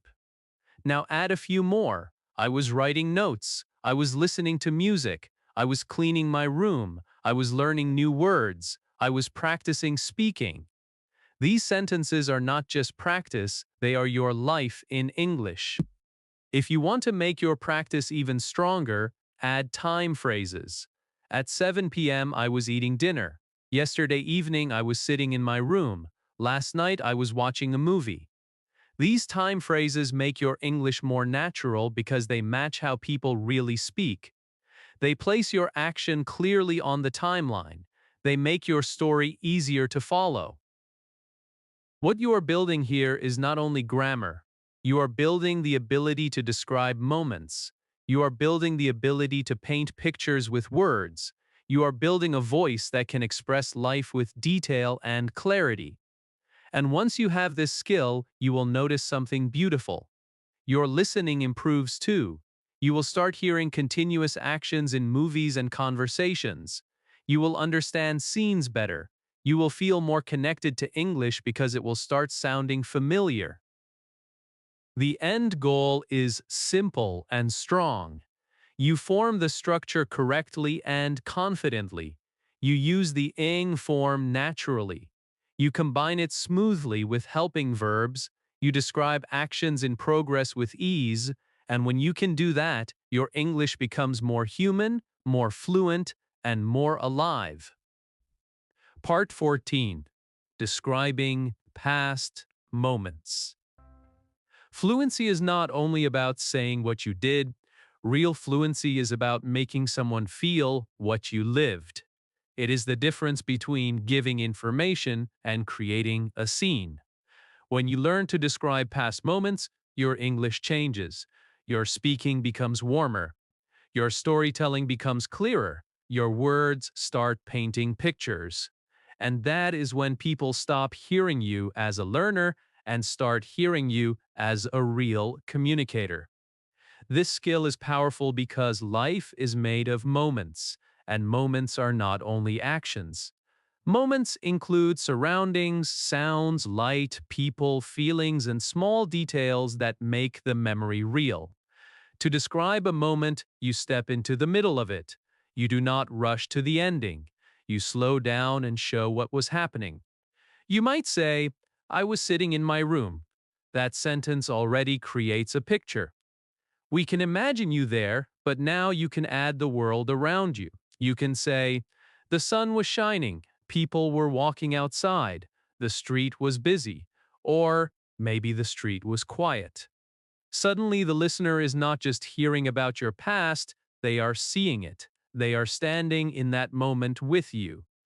This is how vivid English works. One beautiful thing about describing past moments is that it makes your speaking easier, not harder. Why? Because you can use simple sentences and still sound expressive. You do not need advanced vocabulary. You need clear images. You need short, real descriptions. For example, you can say, I was sitting in my room, my phone was on the table, my book was open, I was listening to music. That is easy English, but it is powerful English because it is visual. It is human. It feels real. Learners in the USA, in Europe, in India, in South Korea, and everywhere can use this skill because it comes from life, not from complicated grammar. Now let us add emotional expression, because emotions are what make a moment unforgettable. Many learners can describe actions, but they forget to describe feelings. Yet feelings are the heart of communication. When you add feelings, your English becomes deeper. You might say, I was feeling happy, or I was feeling tired, or I was feeling nervous. These sentences are simple, but they are strong because they express your inner world. You are not just telling what happened outside, you are sharing what happened inside. That kind of English creates connection quickly. Imagine a moment from yesterday evening. You were at home. You can describe it like a scene. You can say, yesterday evening I was sitting in my room. The light was soft. I was holding my phone. I was watching a video. Outside, people were walking. Some cars were passing by. I was feeling calm. That is a vivid moment. It feels real because it includes surroundings and feelings. Now imagine a different moment. Maybe you were preparing for something important. You can say, yesterday evening she was feeling nervous. She was checking her notes again and again. Her hands were shaking a little. She was trying to stay calm. These are simple words, but they create a strong picture. This is where visualization training becomes your secret weapon. Before you speak, imagine the scene like a short movie in your mind. Ask yourself, where was I? What was around me? What was the weather like? Who was there? What sounds were present? What was I feeling? You do not need to answer every question. Choose 2 or 3 details and speak them clearly. This practice makes your English more natural because your brain is focusing on meaning and images, not on fear and rules. Now let us do life connection practice, because your goal is not to describe random scenes, your goal is to describe your real life. Choose your evening yesterday and bring it back in your mind. You might have been in the kitchen. You might have been in your bedroom. You might have been outside. Wherever you were, describe it with simple details. You can say, I was sitting on the sofa. The TV was on. My family was talking. I was feeling relaxed. Or you can say, I was walking outside. The air was cool. The sky was dark. People were moving quickly. I was feeling thoughtful. Notice how these descriptions feel alive. Even with beginner English, you are creating a picture. You can also describe a moment at work or school. You might say, I was sitting in class. The teacher was explaining a lesson. Students were writing notes. I was trying to focus. Or you might say, we were working in the office. The phones were ringing. People were walking in and out. I was feeling busy but motivated. These sentences are extremely useful in real communication because they help you describe not only what happened, but what the situation was like. Here is an important confidence message. You do not need to speak fast to sound fluent. You need to speak clearly. Slow, clear, vivid speaking often sounds more fluent than fast, nervous speaking. When you describe moments, you naturally slow down because you are painting a picture. This is good. This builds control. Control builds confidence. Confidence builds fluency. A powerful way to practice is to create a simple structure for yourself. Start with place, then add surroundings, then add people, then add feelings. For example, I was sitting in my room. The sun was shining through the window. People were walking outside. I was feeling happy and peaceful. That is a full moment. That is a complete scene. And it uses simple English. You can repeat this structure with different memories until it becomes natural. The end goal is clear. You express past situations vividly. You describe moments with clarity. You add surroundings and emotions. You create scenes that feel real. And when you can do that, English stops feeling like a subject. It becomes your voice, your storytelling tool, and your way to share your life with the world. Part 15. Interrupted actions. Some of the most natural human sentences in English are not about one action. They are about two actions colliding. One action is moving along and then suddenly something happens and changes the moment. This is real life. This is how days unfold. You are doing something and then your phone rings. You are walking and then it starts raining. You are studying and then someone calls your name. When you learn how to express this in English, your speaking becomes more real, more fluent, and more story-like. You stop sounding like you are listing events, you start sounding like you are describing life as it actually happens. The core idea is simple and powerful. A long action is in progress and a short action interrupts it. The long action is the background. The short action is the interruption. English shows this difference very clearly by using two different past forms together. The long action is described with a continuous form, and the short action is described with past simple. When you put them together, you create a clear timeline that the listener can feel immediately. Imagine this sentence: I was sleeping when you called. That is not just grammar, that is a real moment.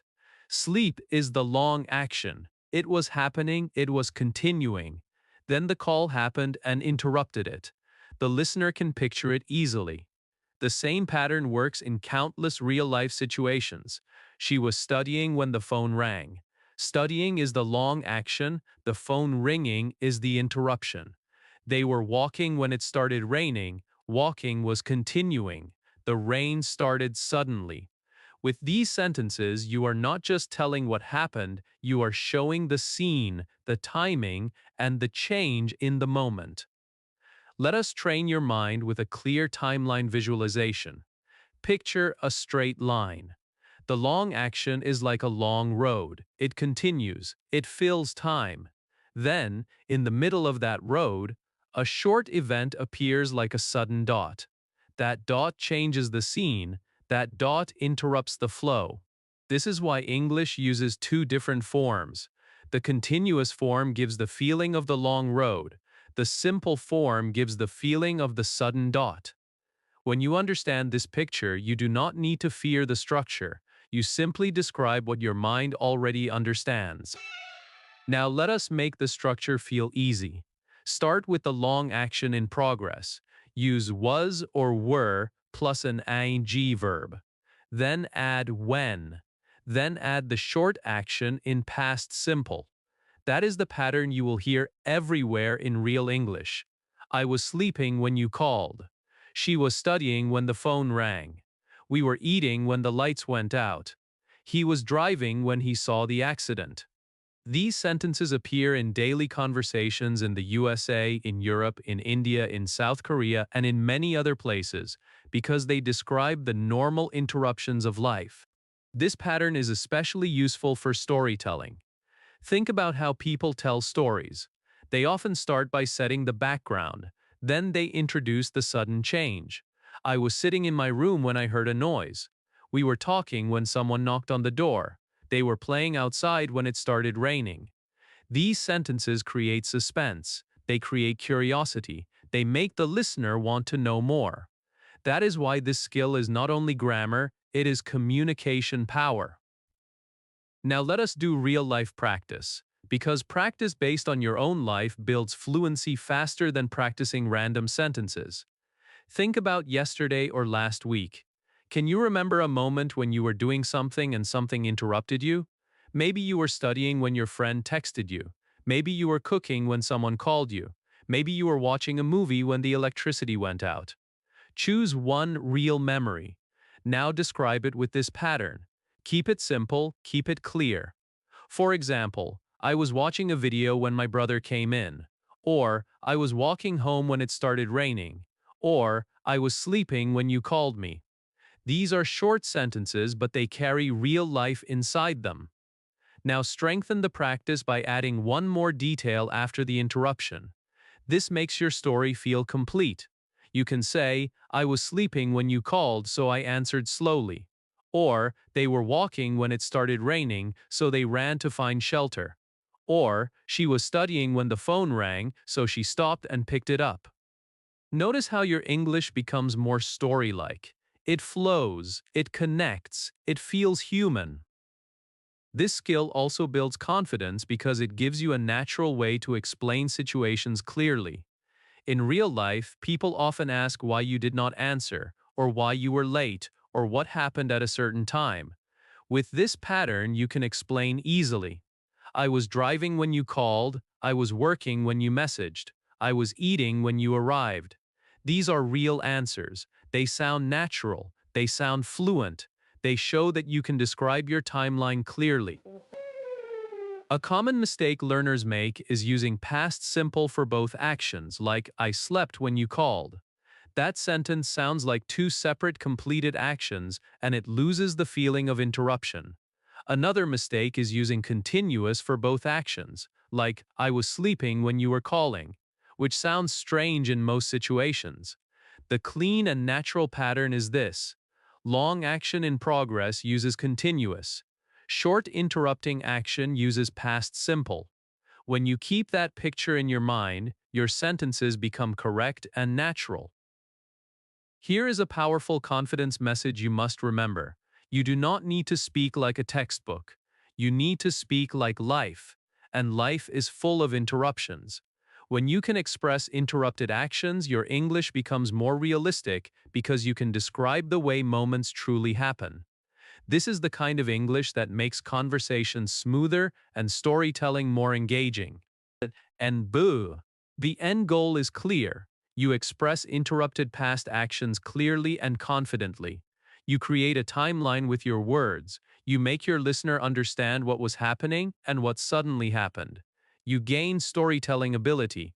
And when you gain storytelling ability, you gain fluency, because fluency grows fastest when language becomes a tool for real human connection. Part 16. Parallel actions. Real life is rarely one action at a time.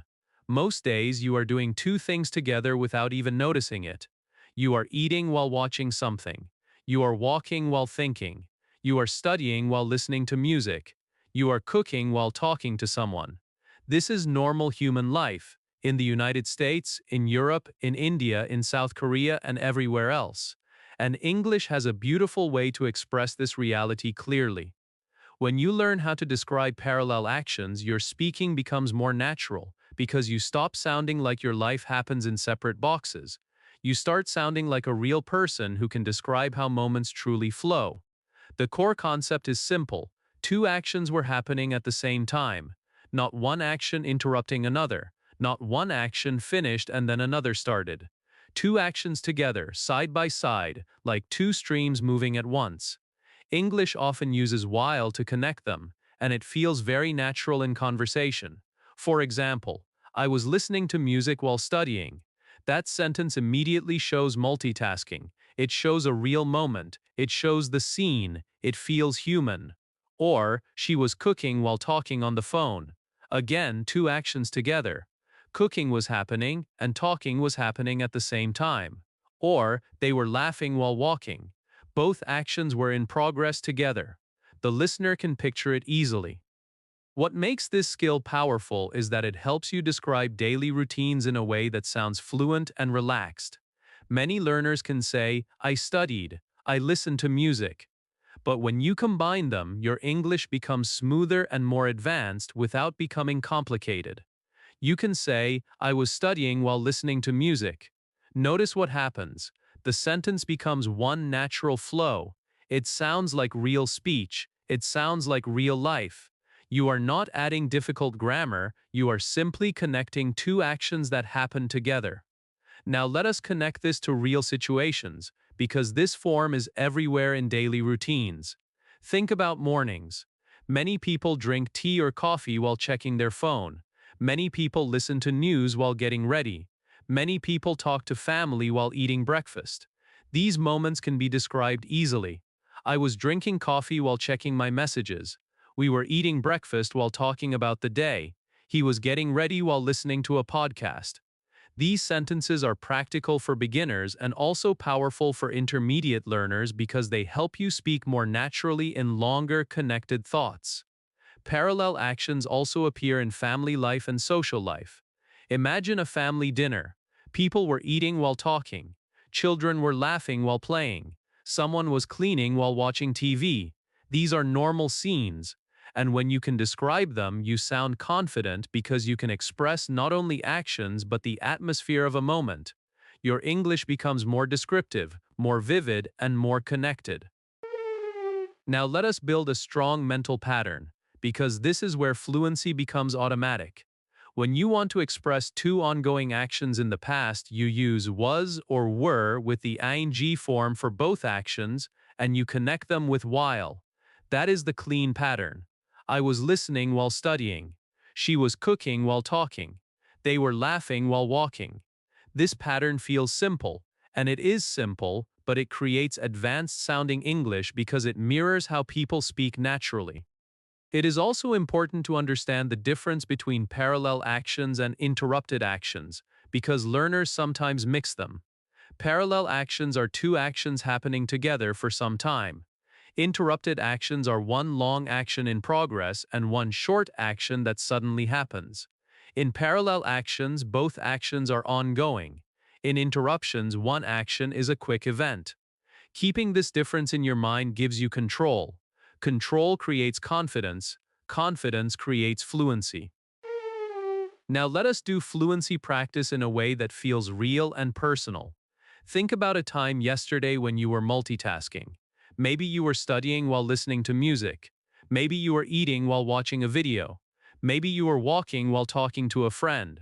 Choose one moment. Now say it out loud in English. I was eating while watching a video. I was studying while listening to music. I was walking while talking to my friend. Each sentence is short, but each sentence builds your speaking muscle. Now build 3 more sentences from your daily routine. You can say, I was cooking while thinking about my day. I was cleaning my room while listening to English. I was traveling while texting my friend. These sentences are not only practice, they are your real life translated into English. And when your practice is connected to your life, you remember faster and you speak with more confidence. To make your speech even smoother, you can vary the order of actions. You can say, I was studying while listening to music, or you can say, while I was studying, I was listening to music. Both are correct, but the first one is more common and more natural for many everyday conversations, especially for beginners. The goal is not to sound fancy, the goal is to sound clear and natural. Here is a confidence boost you need to hear. You do not have to speak long sentences to sound fluent. You need to speak connected sentences. Parallel actions help you connect your thoughts. They help you speak in a flow. They help you sound more natural without adding pressure. And when you can speak like this, you will notice your listening improves too. You will start hearing while sentences in movies, interviews, and conversations. You will understand scenes more clearly because you will recognize the structure quickly. Now take a moment and imagine a simple scene from the past. Maybe a busy evening at home. Someone was cooking while someone else was talking. Children were playing while laughing. The TV was playing while people were eating. These descriptions make English feel alive because they describe real life. And this is exactly what you want. English that feels alive in your mouth, not heavy in your mind. The end goal is clear. You express simultaneous past actions confidently. You describe multitasking. You describe daily routines. You describe family activities. You make your English more natural by connecting actions that happen together. And when you can do that, your speaking becomes smoother, your storytelling becomes stronger, and your fluency grows in the most real way possible. Part 17. Background scenes. The most powerful storytellers do not rush. They do not jump straight into the main event like they are reading a list. They build a world first. They create a background. They help you feel the place, the atmosphere, the movement, and the life happening around the moment. And English has a beautiful way to do that. When you use this tense for background scenes, your story starts sounding real. Your listener stops hearing words and starts seeing pictures. This is where your English becomes cinematic, not robotic. This is where you move from simply speaking to truly communicating. Think about how real life looks. When you walk into a market, everything is moving. People are talking, vendors are calling out prices, children are laughing, bags are swinging, someone is counting money, someone is choosing fruit. Nobody is frozen, life is in progress. And when you describe this kind of scene in English, you need language that can show movement in the background. That is exactly what this tense does. It allows you to describe actions that were happening around the main event, creating a rich setting before you tell what happened next. Imagine saying, people were talking, children were playing, birds were singing. These short sentences feel simple, but they create a powerful atmosphere. They make the listener feel like they are there. They make the scene feel alive. And once you have this background, you can introduce the main event naturally, like a story. You can say, people were talking, children were playing, and birds were singing when suddenly I heard my name. That sentence is not just grammar. That is storytelling. That is the difference between a dull report and a vivid memory. Background actions set the scene for the main event. This is the core concept. The background is the soft music of the moment, and the main event is the loud sound that makes everyone pay attention. Without the background, the main event feels sudden but empty. With the background, the main event feels real and meaningful. When you build background first, your listener understands the environment, the mood, and the situation. This skill makes you sound more fluent because you are speaking in connected ideas, not isolated sentences. Now let us train this skill the easiest way, with imagination and simple words. Close your eyes and imagine a park. You can describe it like this. People were walking slowly. Children were running around. Some parents were sitting on benches. Dogs were playing near the trees. The wind was blowing gently. Birds were singing above. Notice how easy these sentences are. There is no complicated vocabulary, but the scene becomes clear. If you can describe a scene like this, you are not just practicing English. You are practicing expression. You are practicing clarity. You are building storytelling power. Now imagine a home scene. Maybe it was evening time. You can say, "My family was sitting together. My mother was cooking in the kitchen. My brother was watching TV. I was studying in my room. The house was feeling calm." Again, simple English, but rich meaning. The listener can picture it. This is how people speak in real stories, in the USA, in Europe, in India, in South Korea, and in so many other places. Stories are universal. The only difference is the language. And now you are learning to do it in English. Storytelling training becomes stronger when you learn to create a scene in layers. Start with the big picture, then add small details. For example, in a market scene, you can begin with the atmosphere. The market was crowded, people were moving everywhere. Then you add sounds, vendors were shouting, customers were asking questions. Then you add motion. Children were running, people were carrying bags. Then you add your personal position. I was walking slowly. I was looking at the fruit. I was trying to decide what to buy. In just a few sentences, you build a world. And once the world is built, the main event becomes easy to tell. Now let us do life practice, because the best practice is always connected to real places you know. Choose one place, a market, a park, or your home. Think about a memory from your life. It does not need to be dramatic. It just needs to be real. Now describe the background scene using simple continuous actions.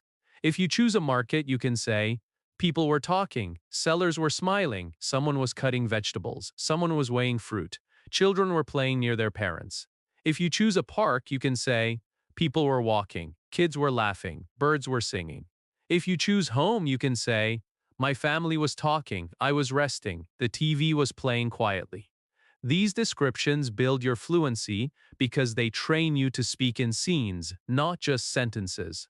Emotional engagement matters here too. When you describe a scene, add a feeling. You can say, I was feeling peaceful, I was feeling excited, I was feeling nervous. Feelings connect your English to your heart. And when language connects to your heart, you remember faster. Your brain starts holding the words more naturally because they are attached to a real emotion. This is why imagination is not childish. Imagination is a learning tool. It helps you speak with life. Here is a beautiful truth. When you can describe background scenes, you automatically become better at listening and understanding stories too.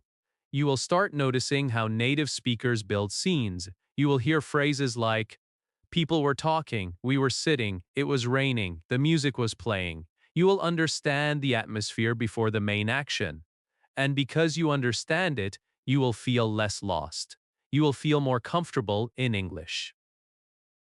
Do not worry about being perfect. Focus on being clear. Focus on painting a picture with simple sentences. That is the real win. Your background does not need to be long. Even 3 sentences can create a strong scene. People were talking, children were playing, birds were singing. That is already enough to build a world. And once you can build a world, you can tell a story that keeps people listening.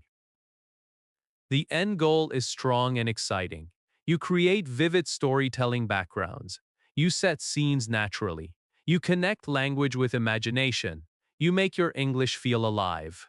And when your English feels alive, your fluency grows faster because you are not just learning words, you are learning how to express life. Part 18. Emotional expression. Fluency is not only about facts. Fluency is about feelings. Because real conversation is not just, I went here, I did this, I finished that.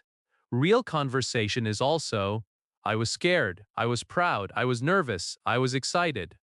When you can express emotions in English, you stop sounding like you are only describing events, and you start sounding like a real human being sharing real life. This is where English becomes personal. This is where English becomes meaningful. And when language becomes meaningful, learning becomes faster because your brain remembers what your heart feels. Many learners avoid emotional sentences because they fear sounding weak or because they do not know how to say feelings naturally. But feelings are not weakness. Feelings are connection. Feelings are communication.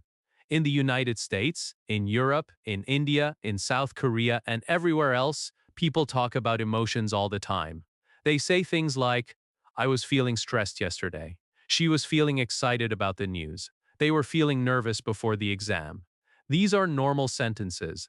They are useful in friendships, at work, in family life, and in storytelling. When you learn to say emotions clearly, you become a stronger speaker because your English becomes complete. The structure is simple, and that is what makes it powerful. You use was or were, and then you describe the feeling. Many times, people use feeling plus an emotion word. For example, I was feeling sad. She was feeling excited. They were feeling nervous. This form is especially helpful for beginners because it is easy to build and easy to understand. It also sounds natural in everyday speech. Another common way is to say, I was sad or she was excited. Both are correct. But using feeling can sometimes help you show the emotion as something happening inside you, something alive, something real in that moment. It gives your sentence softness and honesty.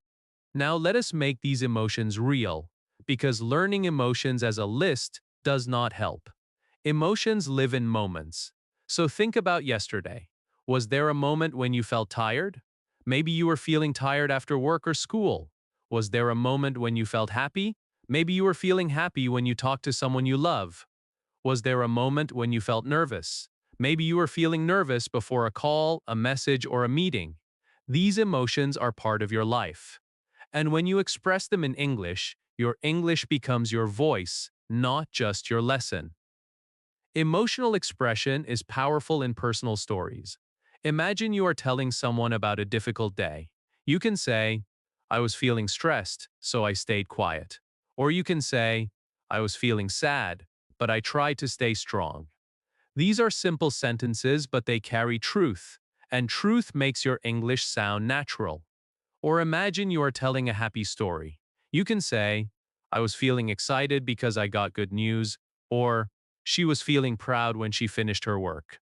These sentences help your listener understand not only what happened, but how the experience felt. This skill is also important for life experiences and important moments. Think about an exam, an interview, a first day at a job, a travel experience, or a big change in life. People do not only remember what they did, people remember how they felt. You can say, I was feeling nervous before the interview, but I was feeling confident after I started speaking.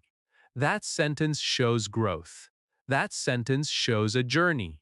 That sentence sounds fluent because it is connected, emotional, and human. Now let us build confidence through practice. Because the best way to learn emotional English is to use it in small, real sentences. Start simple. Choose 3 feelings you often experience. For example, nervous, excited, and tired. Now connect them to real situations. You can say, I was feeling nervous before my class. I was feeling excited when I understood a new lesson. I was feeling tired at night. These are easy sentences, but they are very useful. They help you speak about your day naturally, and that is exactly what you need for real fluency. A powerful technique is to combine emotion with action in progress because that is how people really speak. You can say, I was studying and I was feeling frustrated. She was waiting for the result and she was feeling nervous. They were traveling and they were feeling excited. When you do this, you create a complete picture. You show what was happening outside and what was happening inside. This is advanced communication, but it can be done with simple English. You can also use emotional language to explain your choices and your behavior. This is extremely common in daily life. You can say, I did not answer because I was feeling overwhelmed. You can say, I stayed quiet because I was feeling shy. You can say, I left early because I was feeling sick. These sentences help you communicate clearly and politely. They also help you sound more natural because you are giving a reason, not just a fact. Emotional fluency means your language becomes personal. It means you are not just repeating sentences from a book, you are speaking from your life. And when you speak from your life, you become brave, you become consistent, you improve faster. Many learners try to separate language from emotion, but that slows them down. The fastest learners connect language to memory and feeling because memory and feeling make words stick. Now do a short practice that can change your speaking quickly. Think of one important moment from the past. It can be small, it can be yesterday, last week, or last year. Now answer these simple questions in English. What was happening? What were you feeling? Keep it short, keep it honest. For example, I was sitting in my room and I was feeling sad. Or, I was walking outside and I was feeling peaceful. Or, I was studying for a test and I was feeling nervous. These sentences are simple, but they are powerful because they are true. The end goal is clear. You express emotional past experiences with confidence. You can talk about your feelings naturally. You can share personal stories with more depth. You can connect with people across cultures because emotions are universal, and when you can express emotions in English, your English stops being a subject and becomes a real part of your life. Part 19, Questions in Continuous. Real conversations do not only happen with statements. Real conversations grow through questions. Questions show curiosity. Questions show care. Questions keep the conversation moving. And when you learn to ask questions about ongoing past actions, your English starts sounding more natural, more confident, and more human. Because in real life, people do not only ask, "What did you do?" They also ask, "What was happening?" They ask because they want the scene, not just the result. They want the moment, not only the ending. This is why continuous questions are such an important skill for learners in the USA, Europe, India, South Korea, and everywhere else. The structure is simple, and that simplicity is your strength. You begin with was or were, then you add the subject, and then you use the in form of the verb. That is the full pattern. Was or were plus subject plus verb in ing. When you follow this pattern, your questions become clear and natural. For example, were you sleeping? Was she working? Were they watching TV? These questions focus on actions in progress in the past, and they help you understand what was happening at a specific time or during a specific moment. Now let us make the meaning feel real, because meaning is what makes grammar easy. Imagine you called your friend and they did not answer. Later you talk to them and you ask, "Were you sleeping?" That question is not about a completed action, it is about the situation at the time you called. It is about what was happening in that moment. Or imagine your coworker did not respond to a message. You can ask, "Were you working?" Again, you are asking about the moment. You are asking about the situation. Or imagine you walked into a room and the TV was on. Later you ask your family, Were you watching TV? You are asking about an ongoing action that was happening at that time. This is exactly how English is used in daily life. The first key to success is choosing the correct helping verb, because was and were must match the subject. If the subject is I, he, she, or it, you use was. If the subject is you, we, or they, you use were. So you say, was I talking too loudly? Was he studying? Was she sleeping? Was it raining? But you say, were you sleeping? Were we eating? Were they talking? This pattern becomes automatic when you practice it in real sentences, not when you only read it once. Now let us talk about conversation training, because you are learning this to interact, not to pass a test. Continuous questions are often used to ask about situations, scenes, and moments. They are used when you want to understand what was happening in the background. For example, were you waiting for me? Was she feeling okay? Were they arguing? Was the teacher explaining something? These questions sound natural because they match how humans think. Humans remember scenes, humans remember feelings, humans remember what was going on. A powerful thing about these questions is that they invite detailed answers. If someone asks, were you sleeping? You can answer simply, yes, I was, or no, I wasn't. But you can also add more details if you want. You can say, yes, I was sleeping, so I didn't hear my phone. Or you can say, no, I wasn't sleeping, I was studying. That is real conversation. It is short, it is clear, and it gives meaning. This is how you sound confident.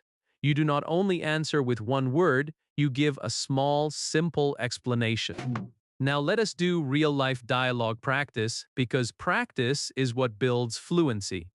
Imagine this conversation. One person asks, were you sleeping when I called? The other answers, yes, I was. I was very tired. Then the first person asks, were you feeling okay? The other answers, yes, I was. I just needed rest. That is a real, natural exchange. It uses simple English, but it sounds fluent because it matches real life. Here is another simple dialogue. Someone asks, was she working yesterday evening? The answer is, yes, she was. She was finishing her tasks. Then the next question can be, was she feeling stressed? The answer can be, yes, she was feeling stressed, but she kept going. This is powerful because it shows that continuous questions can also be used for emotions and states, not only actions. It helps you talk about life more deeply, even with beginner-friendly English. Now let us strengthen your confidence with a quick response exercise. This builds automatic fluency. Ask yourself a question and answer quickly, without overthinking. Were you studying at 7 p.m. yesterday? Answer, yes, I was, or no, I wasn't. Was your family eating dinner at 8 p.m.? Answer, yes, they were, or no, they weren't. Were you watching a video last night? Answer, yes, I was, or no, I wasn't. This kind of practice trains your brain to respond naturally in real conversations, which is exactly what you need. It is also important to avoid a common mistake. Some learners try to use did with in like, did you sleeping? That is not correct for this tense. Did is used for simple past questions. Continuous questions use was or were. So you say, were you sleeping? Not did you sleeping. Keeping this clear in your mind will protect your English and make your speaking sound more natural. Confidence building comes from realizing that questions are not something to fear. Questions are your power. When you can ask questions, you can lead conversations. You can understand situations better. You can connect with people more deeply. You stop being silent because you now have a tool to keep the conversation alive. And the best part is that these questions are short and simple, so you can use them even if your English is still growing. The end goal is clear. You confidently ask continuous questions about the past. You can say, were you sleeping? Was she working? Were they watching TV? Naturally and smoothly. You can ask about scenes and situations. You can practice real dialogue. and you can interact like a real English speaker, not just a learner. Part 20. Negative continuous. One of the most underrated skills in English is being able to clearly say what was not happening, because real conversations are full of misunderstandings, assumptions, and quick conclusions. Someone thinks you were ignoring them, but you were not. Someone thinks you were doing something wrong, but you were not. Someone thinks you were sleeping, but you were not. When you can express negative ongoing actions in the past, you protect your meaning, you protect your story, and you speak with more calm confidence because you are not trapped in only positive sentences. You have full control. The structure is simple and steady. You use the subject, then was not or were not, then the in form of the verb. Subject plus was not or were not plus verb in ing. That is the full pattern. I was not sleeping, she was not listening, they were not studying.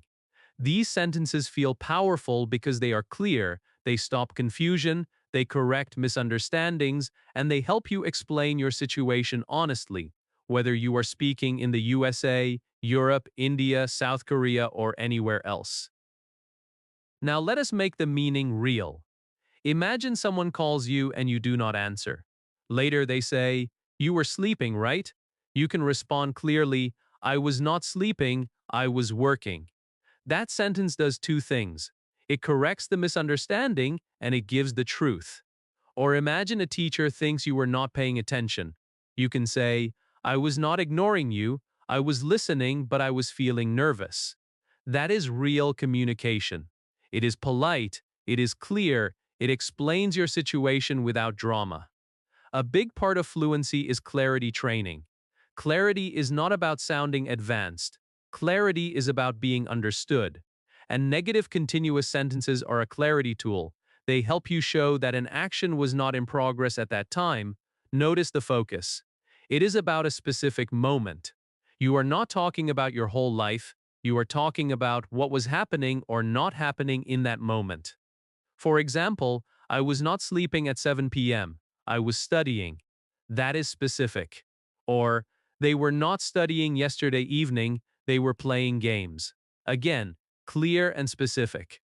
Now let us talk about real-life application, because you learn grammar to live better in English, not to pass a test. Negative continuous is very useful for clarifying situations. If someone says, "You were watching TV when I called," you can say, "I was not watching TV, I was cooking." If someone says, "She was talking about you," you can say, "She was not talking about me, she was talking about the project." If someone says, "They were laughing at you," you can say, "They were not laughing at you, they were laughing at a joke." These sentences help you correct misunderstandings in a calm way. It is also helpful for correcting your own story. Sometimes you want to explain what you were doing, and it is easier to start with what you were not doing. For example, "I was not wasting time, I was trying to learn." Or, "We were not fighting, we were just discussing something." Or, "He was not ignoring you, he was driving." These are common real-life explanations, and they make you sound natural because native speakers use this kind of language often. Now, let us make this easier by focusing on the two choices you must make. First, choose was or were based on the subject. I, he, she, it uses was not. You, we, they uses were not. Second, choose the ing verb that fits your meaning. That is it. So you say, "I was not sleeping, he was not working, she was not listening, it was not raining, you were not studying, we were not waiting, they were not talking." When you practice this pattern, your brain stops hesitating because the system becomes familiar. A common mistake learners make is forgetting the ing form. They might say, "I was not sleep," or "she was not listen." Those are not correct. After was not or were not, you need the ing verb, sleeping, listening, studying, watching, working. This is a simple fix. Your sentence becomes correct and smooth instantly when you remember the ing form. Now let us do fluency practice, because practice is where confidence grows. Think about yesterday and choose 3 times, like morning, afternoon, and evening. Now say one sentence about what you were not doing at that time, and then add what you were doing. Keep it simple. For example, yesterday morning, I was not relaxing. I was getting ready for the day. Yesterday afternoon, I was not watching videos. I was working. Yesterday evening, I was not going out. I was staying home. This kind of practice is powerful because it trains your mind to speak clearly and completely. You can also practice with misunderstandings, because that is where this skill shines.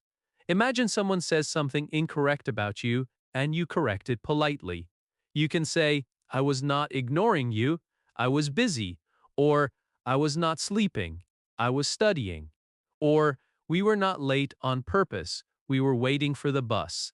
These sentences give you control over your message. They help you feel confident in conversations because you can correct the story without becoming emotional or confused. Confidence training is also about believing that you deserve to speak clearly. Many learners stay quiet because they fear conflict or mistakes, but clarity is not conflict. Clarity is respect.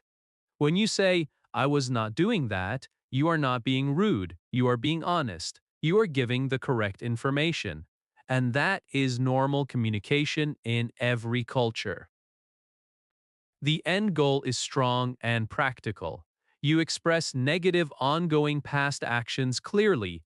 You can clarify situations. You can correct misunderstandings calmly. You can explain what you were not doing and what you were doing instead. And when you can do that, your English becomes balanced, confident, and truly useful in real life. Part 21. Before another past. Sometimes English feels confusing for one simple reason. You are not only talking about the past, you are talking about 2 different past moments and they did not happen at the same time. One happened first and the other happened later. In real life, this happens all the time. You slept, but before that you finished your work. You arrived, but before that she left. The movie started, but before that they ate. When you try to explain these situations with only simple past, your meaning can become unclear. People may understand you, but the order can feel messy. That is why English has a special tool that brings calm and clarity. It helps you show which past action happened earlier. The core concept is simple and powerful. One action was completed before another past action. Think of it like 2 steps on a timeline. Step 1 happened first, step 2 happened later. Both are in the past, but one is earlier in the past. This is not about making English harder, this is about making English clearer. When you learn this, your speaking becomes more organized, your storytelling becomes more professional, and your listener understands your timeline without confusion. Let us do mental timeline training, because your brain learns fastest when it can see the meaning. Imagine a line. On the left side is an earlier moment, on the right side is a later moment. Both are in the past. The earlier moment is the action that was completed first. The later moment is the action that happened after. For example, first you finished your work, later you slept. So the timeline is finished work, then slept. English gives you a clear way to express that order so your listener does not have to guess. Now the structure is very steady. Subject plus had plus past participle. That is the key. I had finished, she had left. They had eaten. The word had stays the same for all subjects. I had, you had, he had, she had, we had, they had. That simplicity is a gift for learners. You do not need to change the helping verb. You only focus on the past participle form of the main verb. Finished, left, eaten, arrived, started. Once you practice it, it becomes natural. Let us look at the examples and feel the meaning inside them. I had finished my work before I slept. This sentence tells a clear story. First, the work was completed, later, sleep happened. The word before helps, but the structure makes the order very strong. She had left before I arrived. First she left, later I arrived.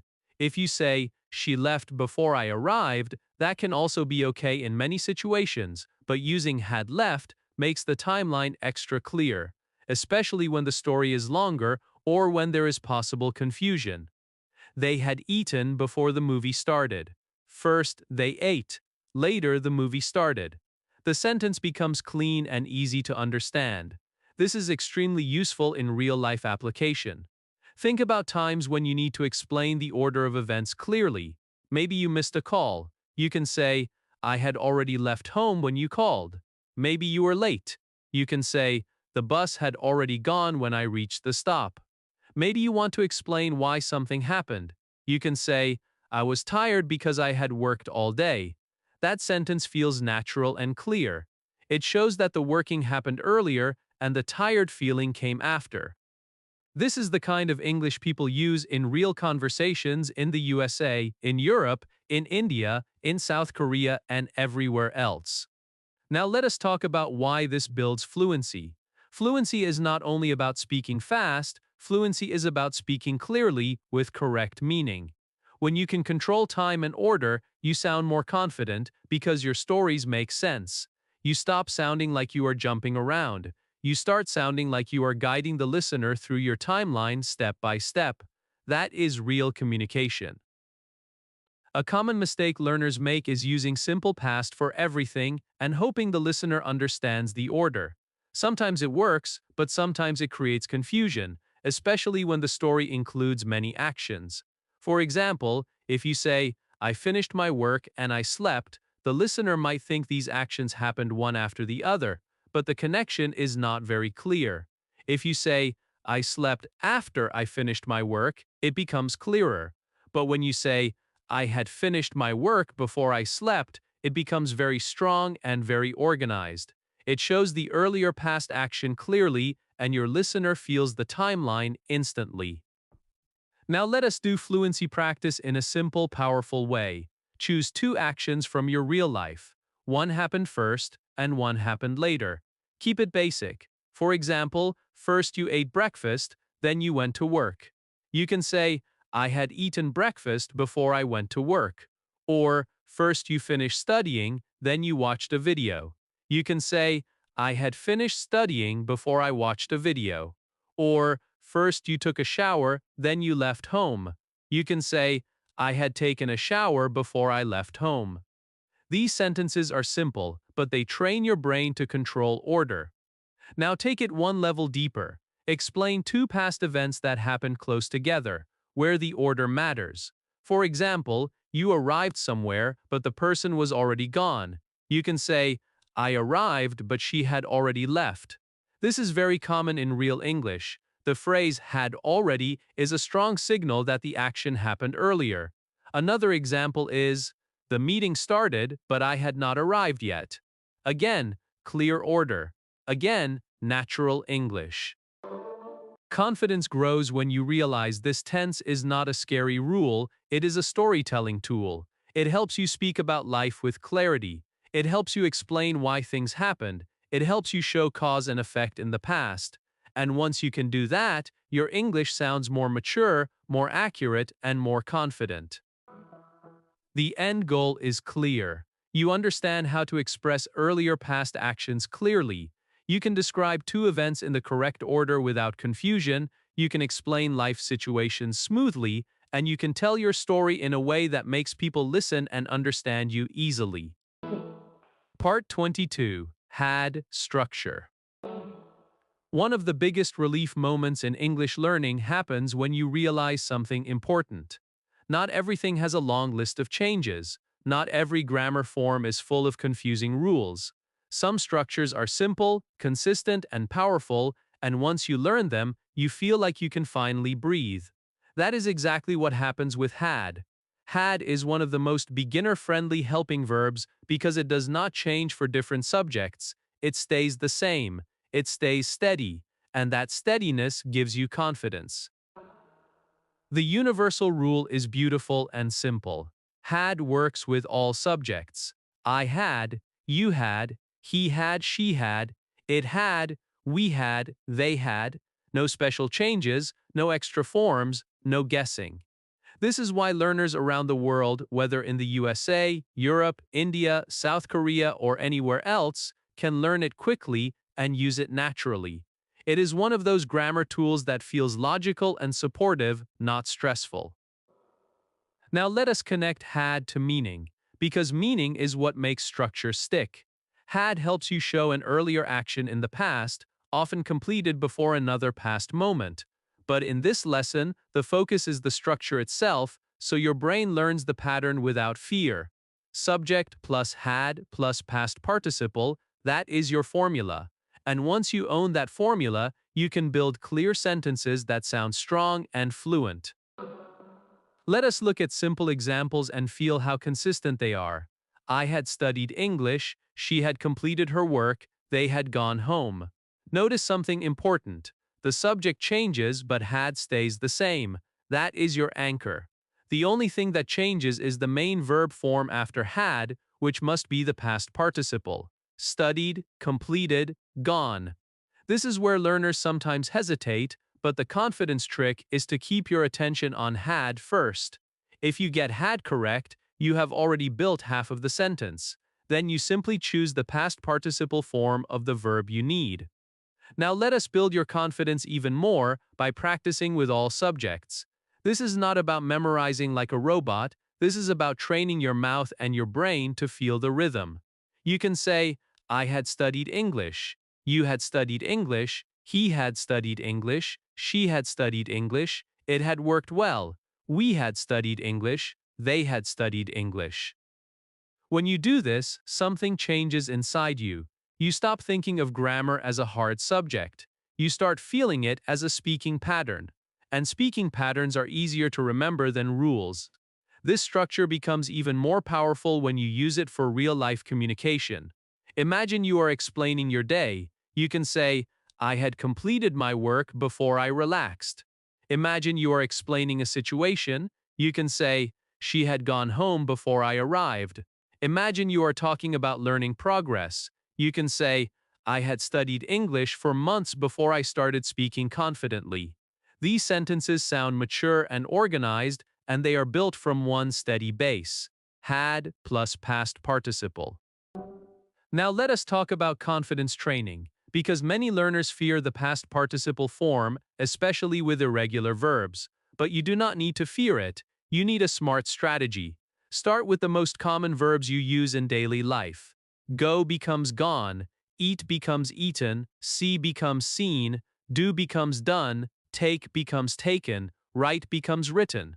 These appear constantly in conversation and storytelling. And when you attach them to had, your English becomes more precise. They had gone home, I had eaten already, she had seen it before, we had done our homework. Even if you only master a small group first, your English will improve quickly because those verbs appear everywhere. Another way to make it easier is to practice with regular verbs too, because regular past participles are often simple. Work becomes worked. Play becomes played. Study becomes studied. Finish becomes finished. So you can say, I had worked all day, she had played football, we had studied for the test, they had finished their work. These feel smooth, because the participle looks like the past form for regular verbs. That simplicity helps beginners feel safe and confident. Now do a practical exercise that builds real fluency. Choose one verb and create sentences with every subject. Start with study. I had studied English. You had studied English. He had studied English. She had studied English. We had studied English. They had studied English. Now switch the verb to go. I had gone home. You had gone home. He had gone home. She had gone home. We had gone home. They had gone home. This kind of repetition is not boring when you understand what it is doing. It is building automatic speech. It is training your brain to stop translating. It is making your mouth comfortable with the pattern. Now bring it into your own life, because personal sentences build memory faster. Think about yesterday or last week and create a few honest sentences. I had completed my work before dinner. I had cleaned my room before I rested. She had finished her tasks before she left. They had gone home before it got late. These sentences are simple, but they sound confident because the structure is strong and clear. Here is something important to remember. You do not need to use this form in every sentence. English is flexible, but when you need to show earlier order clearly, had is your best friend. And even when you are not focusing on order, learning this structure is still valuable because it builds your grammar foundation and makes your English sound more accurate when you choose to use it. The end goal is clear. You confidently build the correct structure. You feel safe using had with all subjects. You stop hesitating, you create sentences smoothly, and once this structure becomes natural, your past tense speaking becomes more organized, more fluent, and more powerful. Part 23. Past participle forms. There is a point in English learning when you start feeling more powerful, not because you learned thousands of new words, but because you learned how to control the words you already know. And one of the strongest control skills is knowing past participle forms. These forms help you build clear sentences that sound organized, mature, and natural. They help you speak about earlier actions, life experiences, and completed events with confidence. Many learners fear past participles because they think it means memorizing huge lists. But the truth is, you do not need a massive list to start speaking well. You need the most useful ones, you need practice in real sentences, and you need a memory strategy that works like real life. Let us begin with the simplest part, because confidence grows when the start feels easy. Regular verbs are usually simple in past participle form. For most regular verbs, the past participle looks the same as the past form. Work becomes worked. Play becomes played. Finish becomes finished. Open becomes opened. Watch becomes watched. So when you build sentences, you can use these easily without stress. You can say, they had finished the work. You can say, I had watched that video. You can say, she had opened the door. These are clean, simple, and correct. For regular verbs, your brain already knows the pattern, so do not overthink it. Now let us talk about irregular verbs because this is where learners often feel nervous. Irregular verbs do not follow the ed pattern and their past participles can look different. But here is the good news. You do not need to learn every irregular verb right now. You only need high-frequency verbs that appear in daily conversation. And once you learn them through use, they stop feeling like irregular. They start feeling familiar. Some of the most useful irregular past participles are gone, eaten, seen, and taken. These verbs show up constantly in real English. People say, I have seen that movie. She has taken the bus. They have eaten already. In the earlier past form, you can say, I had seen that movie. She had taken the bus. They had eaten before the meeting. These sentences appear naturally in conversations in the USA, in Europe, in India, in South Korea, and everywhere else. Let us look closely at the practical examples because examples are the bridge between grammar and real communication. I had seen that movie. That sentence is useful when you want to explain that your experience happened earlier. Maybe someone invited you to watch the movie and you want to say you already knew it. She had taken the bus. That sentence is useful when you explain how she traveled before something else happened. They had finished the work.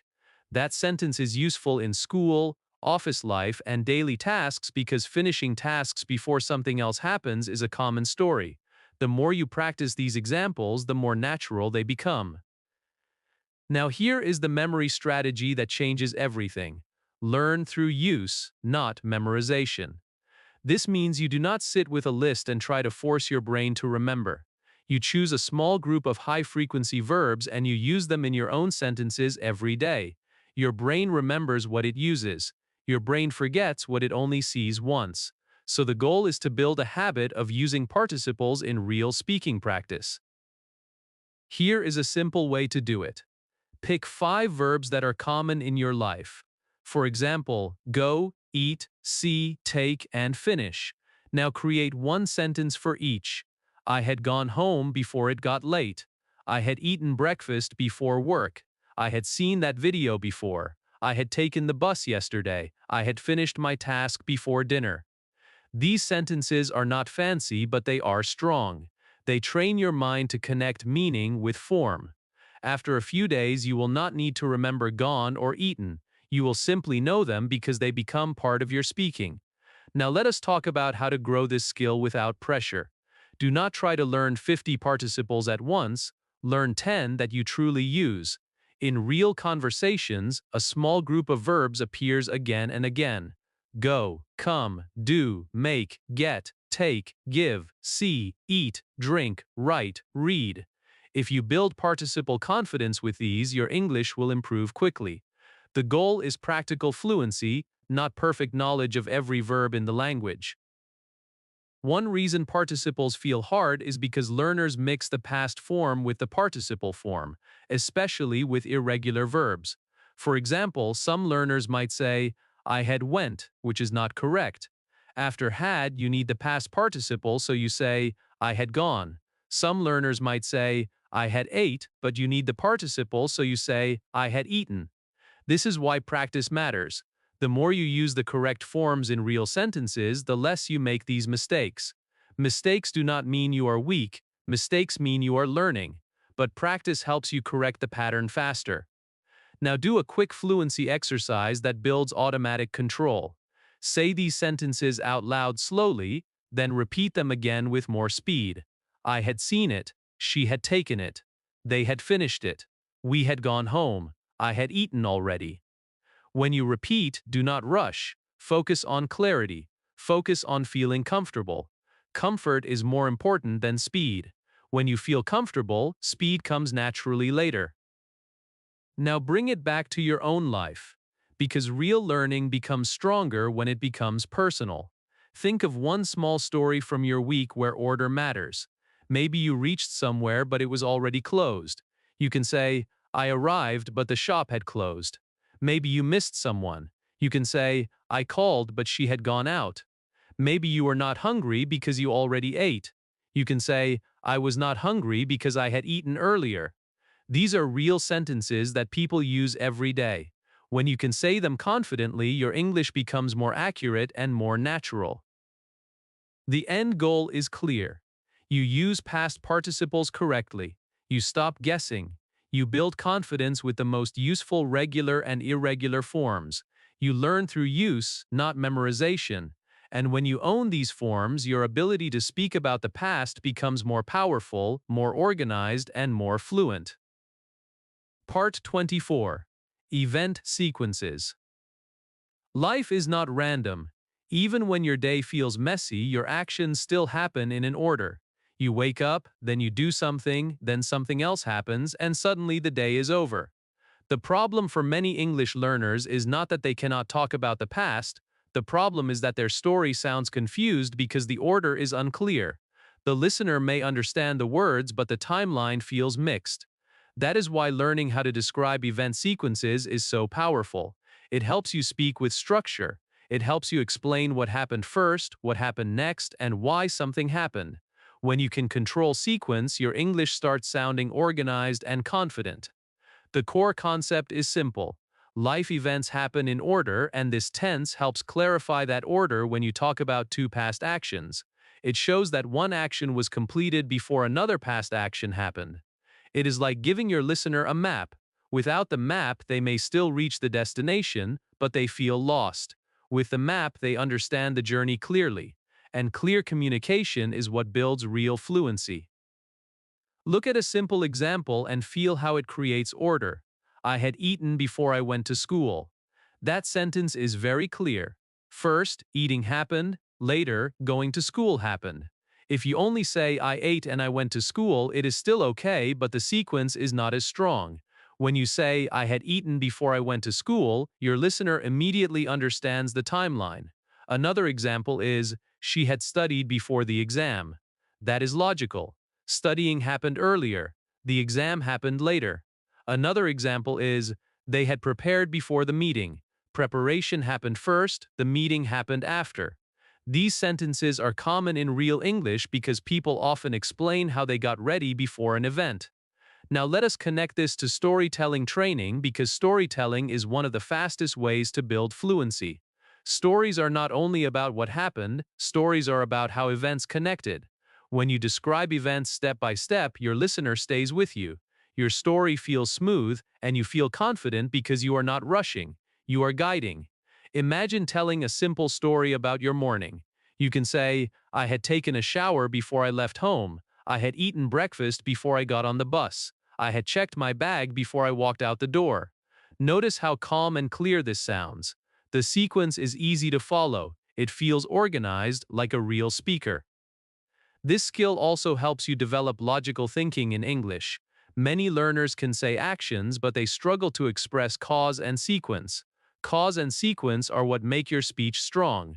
For example, you can say, I was not hungry because I had eaten earlier. The reason you were not hungry is connected to the earlier action. Or you can say, she felt confident because she had studied well.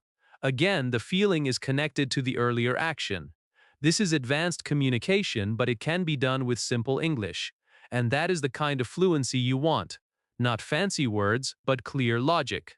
Now let us make it practical for real life, because sequence is everywhere. Think about work and school. People explain sequences all the time.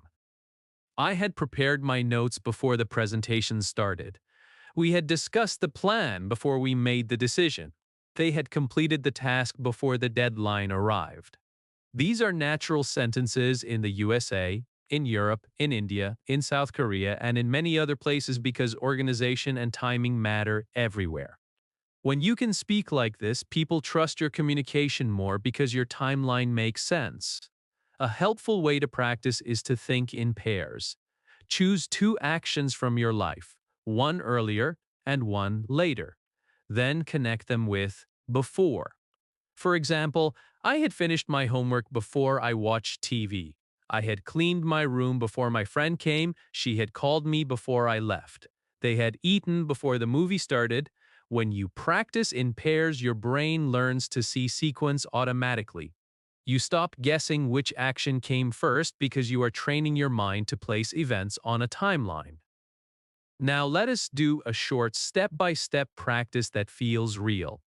Think of one important event, like a meeting, a class, an exam, a trip, or a family gathering.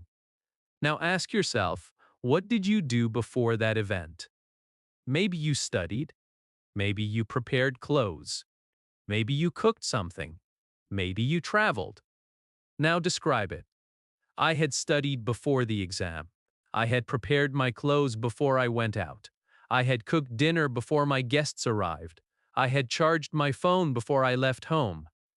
These sentences are simple, but they show sequence clearly. They show you can express order like a confident speaker.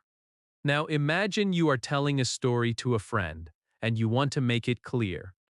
You can build a smooth sequence using 3 steps. First, describe the earlier action with had. Second, describe the later action with simple past. Third, add a small result or feeling. For example, I had studied before the exam, so I felt calm. She had prepared before the meeting, so she spoke confidently. They had eaten before the movie started, so they enjoyed it without distraction. Notice how natural these sentences sound. They are not complicated, but they are rich with meaning. Some learners worry they will sound too formal if they use this tense. But the truth is, people use this naturally when they want to clarify order. You do not need to force it everywhere. You use it when the sequence matters, when the listener might be confused, or when you want to sound more precise. It is like turning on a light in your story. You do not need the light all day, but when you need it, it helps you see clearly. The end goal is clear. You can explain sequences with confidence, you can describe life events step by step, you can express cause and order naturally, and when you can do that, your English becomes stronger, clearer, and more fluent, because your listener can follow your story without any confusion. Part 25. Past perfect questions. If you want to sound confident in English, you can not only tell stories. You also need to ask the kind of questions that help you understand someone else's story. And sometimes, the questions you need are not about one past event, they are about the order of events. They are about what happened first, before something else happened. This is where questions with had become a powerful tool. They help you ask about earlier past events clearly, and when you can ask clearly, you can communicate clearly. That is real fluency. The structure is simple and consistent. You start with had, then you add the subject, then you use the past participle. Had plus subject plus past participle. That is it. Had you finished your work? Had she left already? Had they arrived on time? These questions are not complicated, but they sound strong because they show you understand time and sequence. They show you can talk about real life in a logical way, and people in the USA, Europe, India, South Korea, and everywhere else use this kind of question when they want to understand what happened first. Now let us make the meaning real, because meaning is what helps you speak without fear. Imagine you arrived home and your friend says, "Sorry, I missed you." You might ask, "Had you already left when I came?" That question shows you are talking about the earlier action. Leaving happened before arriving, so you want clarity. Or, imagine your team had a meeting and someone was late. You might ask, "Had you arrived on time, or had the meeting already started when you came?" These are real situations. They happen every day. And when you can ask questions like this, you stop being confused in conversations. You start controlling the conversation with clarity.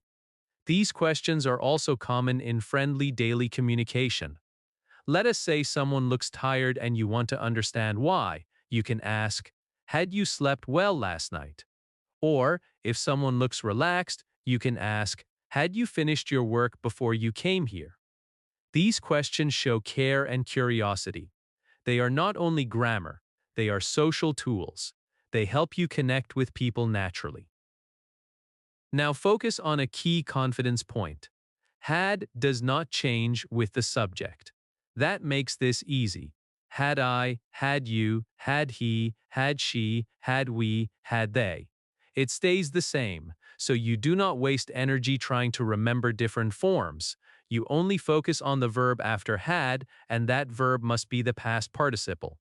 Finished, left, arrived, eaten, gone, seen, taken. When you understand that, your questions become smooth. Let us look at the examples again, but with short, natural answers, because real conversation needs both. Had you finished your work? Yes, I had. No, I hadn't. Had she left already? Yes, she had. No, she hadn't. Had they arrived on time? Yes, they had. No, they hadn't. Notice how short and natural the answers are. English speakers often answer like this, especially in fast conversation. But you can also add a simple extra sentence for clarity. Yes, I had. I finished it before dinner. No, I hadn't. I was still working. Yes, she had. She left early. No, she hadn't. She was still there. These extra details make your English richer and more confident. Now let us do conversation practice with real-life situations, because that is how you build speaking muscles. Imagine you are talking to a friend about yesterday. You can ask, "Had you eaten before you went out?" Then your friend answers, "Yes, I had. I ate at home." Or maybe, "No, I hadn't. I ate later." Imagine you are talking to someone about travel. You can ask, "Had you visited that place before?" And they might answer, "Yes, I had. I went there last year," or "No, I hadn't. It was my first time." These questions are extremely useful because they help you ask about experience and sequence in a natural way. Here is another practical scenario. You missed a call and now you are talking about it. Someone asks, "Why didn't you answer?" You can answer with sequence and clarity. You might say, "I couldn't answer because I had left my phone in another room." Now the other person might ask, "Had you seen my message before you left?" That is a natural question. It helps them understand the order. The message came and leaving happened, and they want to know which happened first. Confidence building is not only about grammar accuracy. It is also about the feeling of control. Many learners stay silent because they feel they cannot manage time in English. They feel stuck. But when you learn to ask these questions, you gain control over the timeline. You can ask about what happened first. You can ask about whether something was already done. You can ask about whether something happened before another moment. That control makes your speaking calmer and more confident. Now let us do a quick practice that trains automatic speaking. Ask yourself these questions out loud and answer them quickly.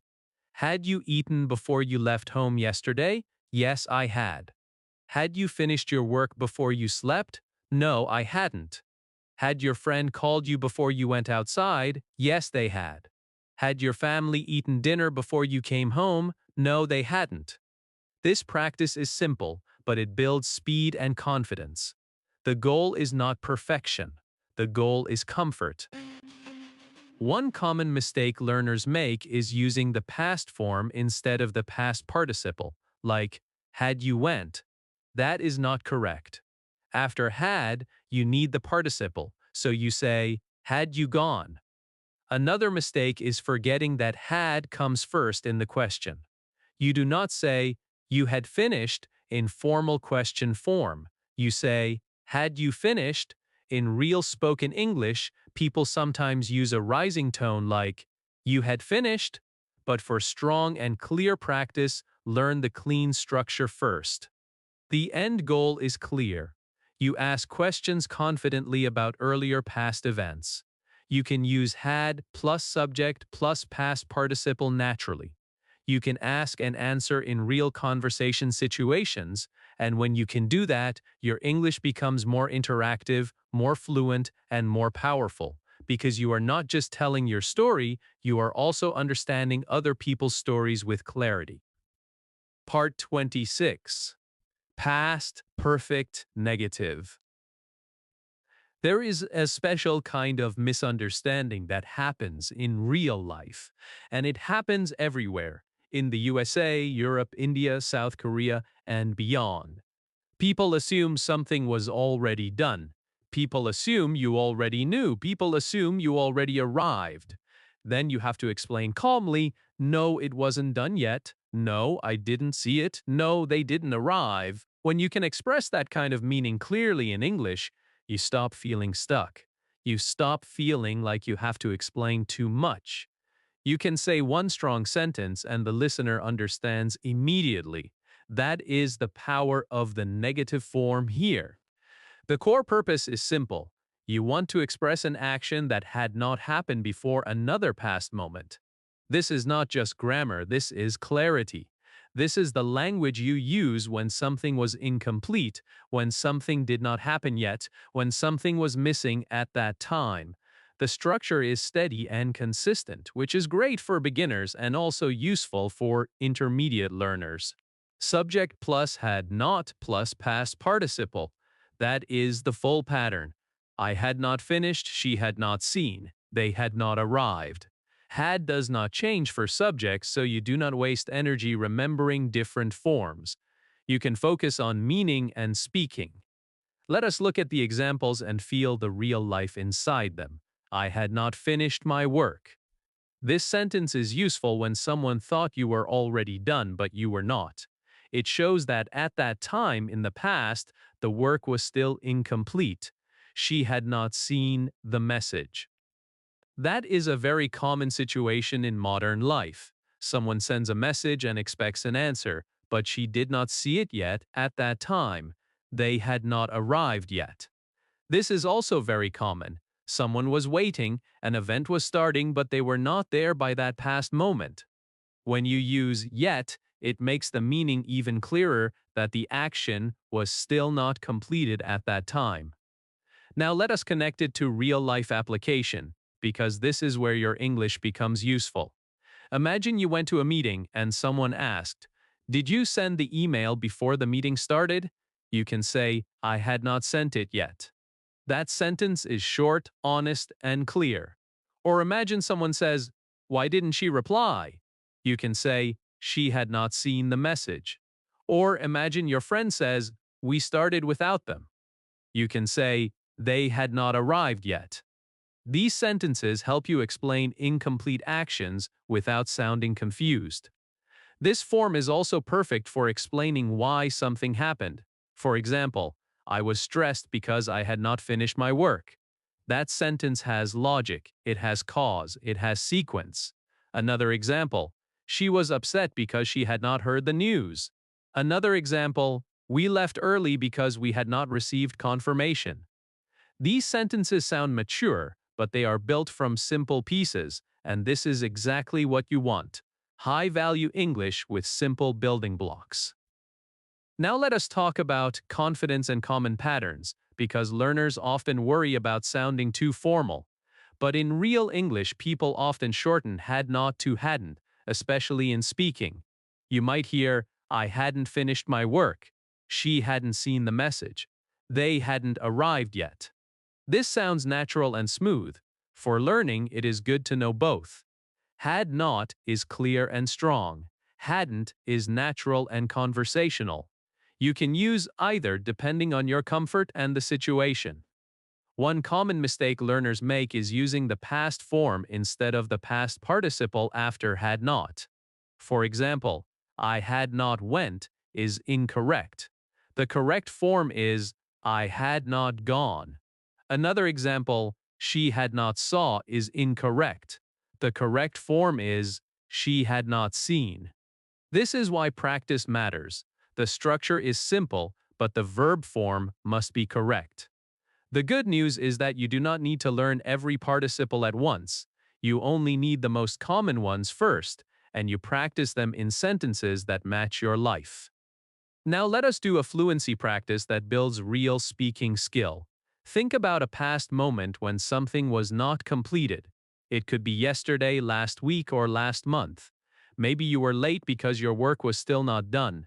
Maybe you missed a message because you did not see it. Maybe you went somewhere but the person did not arrive yet. Choose one situation and describe it with one clear sentence. "I had not finished my work, so I stayed late." "She had not seen the message, so she didn't reply." "They had not arrived yet, so we waited." These sentences are short, but they are powerful because they describe real life clearly. Now build 3 more sentences from your own routine, because repetition with meaning creates confidence. You can say, "I had not eaten yet, so I was hungry." "We had not started yet, so we were waiting." "He had not prepared, so he felt nervous." Again, notice how natural these are. This is how people really speak. It's not about complicated vocabulary, it's about correct timing and clear meaning. Here is a helpful mindset to keep. This form is not about being perfect, it is about being understood. When you can say something did not happen yet at that time, you stop over-explaining. Your listener stops guessing. You feel calmer. You feel more in control. And that control is what makes you speak more confidently. The end goal is clear. You express the negative form confidently. You can explain incomplete actions in a calm, clear way. You can correct misunderstandings naturally. You can describe situations with order and logic. And when you can do that, your English becomes more accurate, more fluent, and more trustworthy in real conversations. Part 27. Duration before past. There are moments in life when the important part is not only what happened, but how long it was happening before something else happened. Because time has weight, time has effort inside it. 2 minutes feels different from 2 hours, 10 minutes feels different from 10 years. And when you learn to express duration in English, your stories become richer and more accurate. You stop sounding like you only report events. You start sounding like you understand time, effort, patience, and pressure. This is exactly where past perfect continuous becomes a powerful tool, especially for learners who want real communication, not just grammar rules. The core concept is simple: an action was continuing before another past moment. The action started earlier, it continued for some time, and then another past action happened or a past moment arrived. So you are describing the ongoing action and its duration, not just the fact that it happened. Think about this sentence. I had been studying for 2 hours before dinner. The most important information is not only studying, the most important information is the 2 hours. The duration shows effort, it shows time, it shows what your day felt like. That is why this form is so useful in real life across the USA, Europe, India, South Korea, and everywhere else. Now let us make the structure feel easy and steady. Subject plus had been plus verb ing. That is the pattern. I had been studying, she had been working, they had been waiting. Had does not change, which is great for beginners. Been also stays the same. So the only thing you change is the subject and the ing verb that describes the action. This form sounds long at first, but once you practice it, it becomes smooth, like a natural rhythm. I had been studying, she had been working, they had been waiting. You are building a sentence that carries time inside it. Let us bring the examples to life so you can feel how natural they are. I had been studying for 2 hours before dinner. That sentence shows a clear timeline. Studying started earlier, it continued for 2 hours, and then dinner arrived. She had been working all day before she rested. That sentence shows effort and tiredness. Working continued for a long time, and then rest came later. They had been waiting for a long time. That sentence is common in real conversations because waiting is something people often talk about, especially when they feel tired or frustrated. The phrase for a long time shows duration clearly even when you do not say an exact number. Now let us do time awareness training, because this is the heart of the skill. Duration words are your best friends here. For 2 hours, for 3 days, for a week, for months, for a long time, for a few minutes.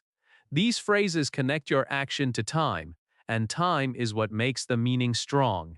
Without duration, your sentence becomes smaller. With duration, your sentence becomes a real experience. For example, I studied before dinner is fine, but I had been studying for 2 hours before dinner feels different. It feels heavier. It feels more real. It shows the effort that happened before the next event. This form is powerful in daily life because people often need to explain why they felt a certain way. You might say, I was tired because I had been working all day. That sounds natural and clear. You might say, she was annoyed because she had been waiting for so long. You might say, they were excited because they had been preparing for weeks. These sentences connect duration to emotion, and when your English can connect time to emotion, your communication becomes more human. Now let us connect this to real-life situations that you can use immediately. Think about studying, working, traveling, waiting, practicing English, cleaning, exercising. These actions often have duration. You can say, I had been practicing English for 30 minutes before I went out. We had been traveling for hours before we reached the hotel. He had been exercising for a few weeks before he saw results. She had been cooking for an hour before the guests arrived. These sentences feel like real life because they show effort and time. They also help you speak more naturally about your routine and experiences. Here is an important clarity point for beginners and intermediate learners. This form is used when the focus is on the continuation and the duration before another past moment. If your focus is only on completion, you may use a different form. But when you want to highlight how long, how continuous, how tiring, or how persistent something was, this form is perfect. It is not about using it everywhere. It is about using it when duration matters. Now let us do fluency practice in a simple way that builds confidence fast. Choose 3 actions from your past week that took time. Maybe you studied, maybe you worked, maybe you waited. Now add a duration phrase. Then connect it to a later past moment. For example, I had been studying for 1 hour before I slept. I had been working all day before I came home. I had been waiting for 20 minutes before the bus arrived. These sentences train your brain to think in timelines, not just in isolated actions. Some learners feel nervous because the form looks long. but do not let length scare you. Long does not mean hard, it only means you have more pieces, and each piece has a simple job. Had shows it is earlier past. Been shows it was continuing. The end verb shows the action in progress. The duration phrase shows how long. When you see it like that, the structure becomes logical, and logical language becomes easier to use. The end goal is clear. You understand how to express duration before a past moment. You can use subject plus had been plus verb ing smoothly. You can add for and a time phrase naturally. And you can make your English richer and more accurate by expressing not only what happened, but how long it was happening before something else happened. Part 28. Continuous duration. There is a kind of English that sounds mature without using big words. It sounds mature because it carries time inside it. It carries effort. It carries a journey. And when you can express long, ongoing duration in the past, you stop sounding like someone who only describes short actions. You start sounding like someone who can talk about real life, real growth, and real long-term experiences. This is powerful for beginners and for intermediate learners because it helps you speak about your life in a deeper way, and it helps you explain your progress clearly to people in the USA, Europe, India, South Korea, and anywhere else. The core purpose is deep mastery of expressing ongoing duration, not just what happened, but how long it continued. Because long actions shape our lives. Learning English is not one small action. It is months, years, practice, effort, and patience. Living somewhere is not one moment. It is a long experience. Talking for hours is not a single sentence. It is a scene filled with emotion, connection, and time. That is why this form is so useful. It helps you speak about long efforts and journeys like a real person, not like a grammar student. Look at these examples and feel the meaning. I had been learning English for 1 year. That sentence is strong because it shows a long effort. It shows you were not just learning for 1 day, it was continuing over time. She had been living there for 5 years. That sentence shows a long experience, a life chapter. They had been talking for hours. That sentence shows a long conversation, maybe a deep one, maybe an emotional one, maybe a serious one. In all these sentences, the power is in the time phrase, for 1 year, for 5 years, for hours. The duration is the heart of the message. Now let us make the structure feel comfortable again, because comfort creates confidence. The pattern is subject plus had been plus verb ing, and then you often add a for phrase to show the length of time. I had been learning for 1 year. She had been living there for 5 years. They had been talking for hours. You can also use other time phrases like for months, for a long time, for many years, for 2 weeks. The structure stays the same, and that is the beauty. Once you learn the rhythm, you can use it again and again. Life application is where this becomes real English, not just practice. People use this form to explain long journeys and long effort, especially when they want to show why they feel a certain way or why something happened later. For example, I was confident because I had been practicing for months. She was tired because she had been working for weeks without rest. They were close friends because they had been living in the same neighborhood for years. These sentences connect time to results. Time creates results, and when you can express that connection, your English becomes more meaningful. Now let us talk about your English learning journey specifically because this is the perfect place to use this form. Many learners want to tell people their story, but they do not know how to explain the duration naturally. You can say, I had been learning English for 1 year before I started speaking confidently. You can say, I had been practicing every day for months before I noticed improvement. You can say, I had been watching English videos for weeks before my listening became better. These sentences show patience and progress. They help you speak about growth in a way that feels honest and inspiring. Confidence practice is simple and it should be personal because personal practice sticks. Think about your own journey with English. Even if you feel your level is low, your effort still matters. Now choose one true sentence about duration. You can say, I had been learning English for 6 months, or I had been trying to learn English for years, but I did not practice daily, or I had been practicing speaking alone for weeks. These sentences are not only grammar, they are your identity as a learner. They help you tell your story with pride. Now take it one level deeper. Add a reason or a result, because that is how real people speak.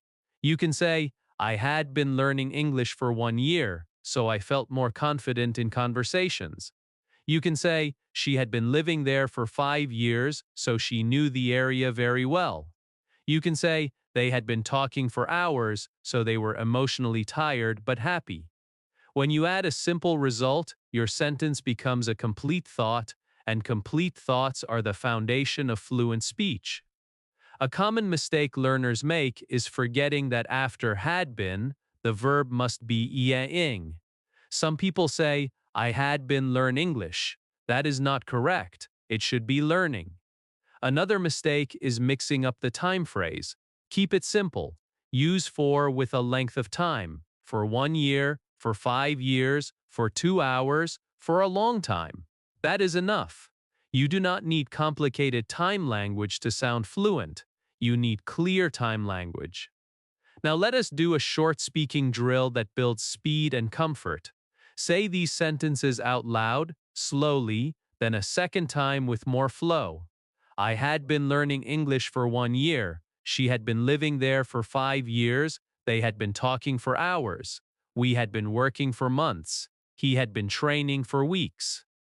Now replace the sentences with your own life. I had been learning English for months. I had been practicing speaking for weeks. I had been watching English videos for days. When you practice like this, your brain learns the rhythm, and the rhythm becomes natural speech. This form is also emotionally powerful because it honors effort. It gives language to patience. It gives language to the quiet work you do when nobody sees it, and that matters. Because learning a language is not instant, it is a long journey. When you can speak about that journey clearly, you feel stronger and you sound stronger. That confidence changes how you show up in English conversations. The end goal is clear. You express long, ongoing past actions confidently. You describe long efforts and journeys naturally. You can talk about your English learning journey with clarity and pride. And when you can do that, your English stops being only a subject you study and becomes a story you can tell. Part 29. Cause and Result. Some people think fluency is speaking fast, but real fluency is speaking clearly. It is being able to explain not only what happened, but why it happened. Because life is full of cause and result. You feel tired, and there is a reason. You feel nervous, and there is a reason. Someone looks happy, and there is a reason. When you can explain reasons naturally in English, your speech becomes more human, more logical, and more confident. And one of the most powerful tools for explaining cause in the past is the past perfect continuous, because it helps you show ongoing effort or ongoing action that led to a result. The core purpose is simple. You want to explain the cause of a past situation, not just one small action, but something that was happening for a period of time before a past result appeared. This is why the past perfect continuous is so perfect here. It holds duration and effort. It holds the background pressure that created the final feeling or situation. That is real communication, and people use this in the USA, Europe, India, South Korea, and everywhere else. because humans always explain why they feel the way they feel. Look at the examples and notice how natural they sound. I was tired because I had been working all day. That sentence is clear. The result is tired. The cause is working all day. The cause happened over time, not in 1 second. That is why the structure fits perfectly. She was nervous because she had been preparing for the exam. Again, the result is nervous. The cause is preparing for the exam over time. They were happy because they had been practicing. The result is happy. The cause is ongoing practice. These sentences do not sound like grammar exercises. They sound like real life because real life has effort behind emotions. Now let us build your logical communication training, because this is what makes your English sound mature. The pattern is simple. First, say the result, then connect it with because, then say the cause using had been plus verb ing, result plus because plus had been plus verb ing. You can keep the sentences short and simple, and they will still sound strong. I was tired because I had been working. She was nervous because she had been studying. They were happy because they had been practicing. You can add time phrases like all day, for weeks, for hours, for months, but you do not have to. Add them when you want to make the cause stronger and clearer. Now let us make it feel real with situations you actually experience. Think about a time you felt tired in the past, maybe after school, after work, after travel, after cleaning, after a long day outside. Now say the result and the cause. I was tired because I had been walking for hours. I was tired because I had been working all day. I was tired because I had been studying late at night. These are real sentences. You can use them with friends, coworkers, teachers, and family. They help people understand you better, and they help you feel understood, which is important when you are learning a new language. Now think about nervousness, because nervousness is common, especially for learners. You might say, I was nervous because I had been preparing for the interview. Or, she was nervous because she had been thinking about the results. Or, we were nervous because we had been waiting for an answer. These sentences show emotion plus reason, and that combination is powerful because it makes your English sound honest. It makes your English sound personal. Happiness is also a beautiful emotion to express with cause. Many learners can say, I was happy, but they struggle to explain why. This tool makes it easy. I was happy because I had been practicing and I finally improved. They were happy because they had been working hard and they achieved the goal. She was happy because she had been learning English and she could understand a movie. These sentences sound motivating because they show growth, they show effort, they show reward. That is what people love to hear. Now let us do real-life fluency practice in a way that trains your mouth and your mind. Choose 3 emotions from yesterday or last week. For example, tired, nervous, and proud. Now create one sentence for each with because and a clear cause. I was tired because I had been working all day. I was nervous because I had been thinking too much about the test. I was proud because I had been practicing speaking every day. These sentences do not need big vocabulary. They need clear meaning, and you can say them out loud again and again until they feel natural. Here is a key mindset that will make this easy. Do not think of this as a tense. Think of it as a reason builder. It is a tool that helps you explain why. When you view it as a tool, your fear drops. You stop trying to be perfect. You start trying to be clear. And clear English is the goal. Now let us add one more level that makes you sound even more natural. In real speech, people often use short answers and then add the reason. For example, someone asks, "Why were you so tired?" You answer, "I was tired because I had been working all day." Someone asks, "Why was she nervous?" You answer, "She was nervous because she had been preparing for the exam." Someone asks, "Why were they so happy?" You answer, "They were happy because they had been practicing." This question and answer style is perfect practice because it prepares you for real conversations, not just writing exercises. A common mistake learners make is using the wrong form after had been. Remember, after had been, you need the ing verb. Working, preparing, practicing, waiting, studying, thinking. Do not say, "I had been work." Say, "I had been working." Keep it simple and steady. Another mistake is forgetting that the result is in the past too. You say, "I was tired," not "I am tired," when you are telling a past story.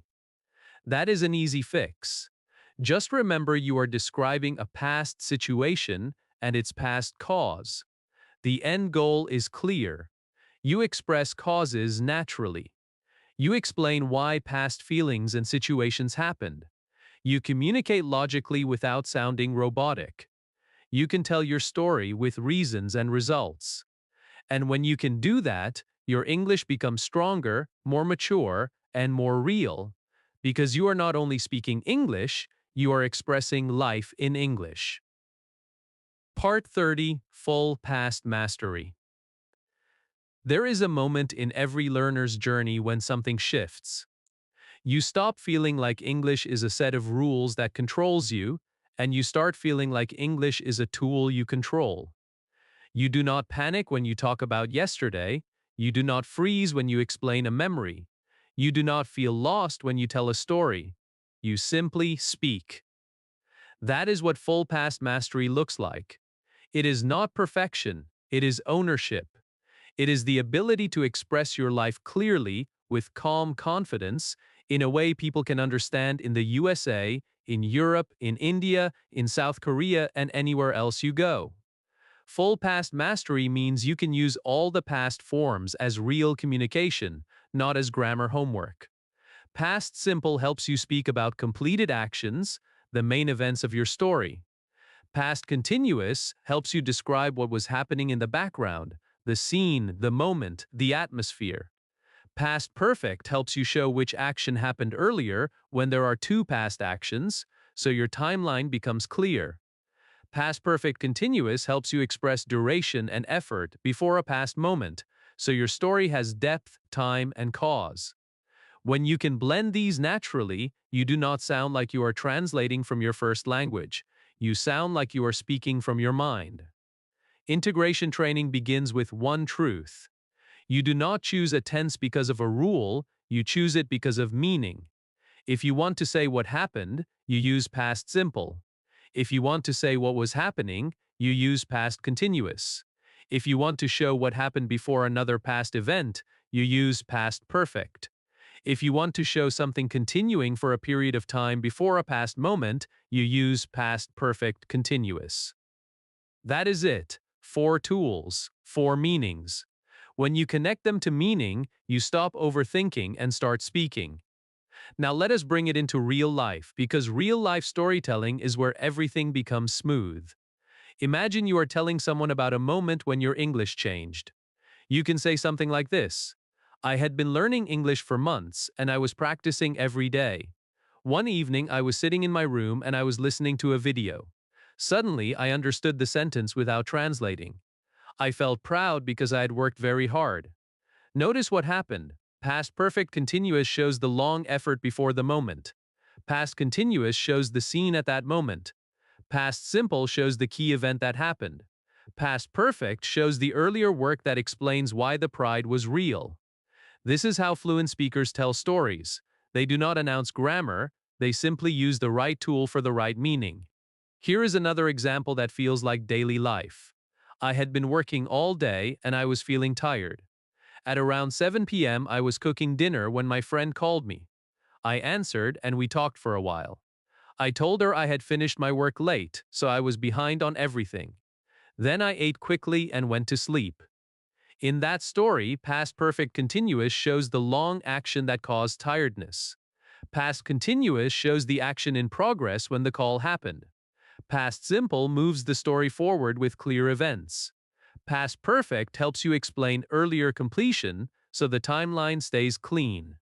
This is not advanced English, this is real English, built with simple sentences. Now it is your turn to activate fluency, because fluency becomes real when your story becomes yours. Choose a simple personal story with 4 parts. First, a long effort or long situation. Second, a scene at a specific moment. Third, one main event that changed something. Fourth, one earlier event that explains why it mattered. Keep the vocabulary easy. Keep the sentences short, but keep the meaning clear. For example, you can talk about learning, work, travel, family, school, or even a small moment like missing a bus or meeting a friend. Here is a simple story structure you can copy. Start with duration. I had been practicing English for weeks. Then set the scene. One day, I was walking outside and I was listening to English audio. Then give the main event. I understood a full sentence and I smiled. Then explain the earlier reason. I felt happy because I had tried many times before and I did not quit. When you practice stories like this, you train your brain to use past forms naturally, without stopping to think about grammar terms. Confidence transformation happens when you realize you can express full past experiences clearly. Not only small actions, but sequences, background scenes, reasons, feelings, and effort. You can explain what happened, what was happening, what happened first, and what had been happening for a long time. This is a complete timeline. This is full communication. And when you can do that, you do not fear conversations anymore. You start enjoying them. Fluency activation is simple, but it needs repetition. Tell your story out loud 3 times. The first time, speak slowly. The second time, speak with more flow. The third time, speak as if you are talking to a friend. Do not aim for perfect grammar. Aim for clear meaning. If you make a mistake, correct it calmly and continue. That is how real speakers grow. The goal is not to perform. The goal is to communicate. And here is the final truth that makes everything easier. You do not need to think about rules when you speak. You only need to think about time and meaning. What happened? What was happening? What happened before? What had been happening for a duration? When you focus on meaning, your brain chooses the correct tool more naturally, and you start speaking with confidence. The final end goal is clear. You own past tense fully and confidently. You can tell your life story with order, emotion, and clarity. You can explain your experiences naturally. You can speak without fear. And when you can speak about the past with comfort, you unlock something bigger than grammar. You unlock your voice in English. Part 31. Present and Past Similarities. Many learners think present tense and past tense are 2 different worlds, like 2 separate languages. But the truth is much kinder than that. Present and past are built on the same ideas, the same sentence bones, and the same communication purpose. The only thing that changes is time. And when you truly understand that, fear starts to disappear. You stop treating tenses like a math problem. You start seeing them like a simple choice you make to tell the truth about time. This is important for beginners, and it is powerful for intermediate learners too, because once you see the similarities, you learn faster, you make fewer mistakes, and you speak with more confidence. Let us start with the biggest similarity. Both tenses talk about real life. Both tenses help you express actions, routines, facts, feelings, plans, and stories. English is not trying to make you suffer. English is trying to help you communicate clearly. Present tense answers the question, what happens now or usually. Past tense answers the question, what happened before now. The structure of meaning stays the same. You still have a subject, you still have a verb, you still have an object or extra information. You still build a complete idea. The only change is the time signal in your mind. Think about how natural this is in your life. Right now you say, I wake up early. Yesterday you say, I woke up early. The sentence is the same message, just different time. Right now you say, I eat breakfast at 7. Yesterday you say, I ate breakfast at 7. Right now you say, I go to work. Yesterday you say, I went to work. When you look at it this way, you start realizing something calming. You already know how to build sentences. You are not learning English from zero, you are only shifting time. Another similarity is that both tenses use time words to make meaning clear. In the present, you hear words like every day, usually, often, sometimes, now, today, this week. In the past, you hear words like yesterday, last night, last week, ago, earlier, in 2020, when I was young. These words act like signals. They tell your brain which time you should speak from. So the skill is the same. Listen for the signal word, then choose the correct time. That is how fluent speakers do it. They do not calculate grammar, they follow time signals naturally. Now let us talk about the similarity between present simple and past simple, because these are the most common forms. Present simple is used for routines and facts. Past simple is used for completed actions. But the sentence shape is very similar. You use the subject and the verb. The difference is only the verb form and the time meaning. For example, present simple, I work in a school. Past simple, I worked yesterday. Present simple, she calls her mother every day. Past simple, she called her mother yesterday. Present simple, we study English at night. Past simple, we studied English last night. You can feel that the structure is familiar. It is the same sentence path. You are just walking it in a different time. Here is another beautiful similarity. Questions and negatives work with helping verbs in both tenses. In present simple, you often use do or does for questions and negatives.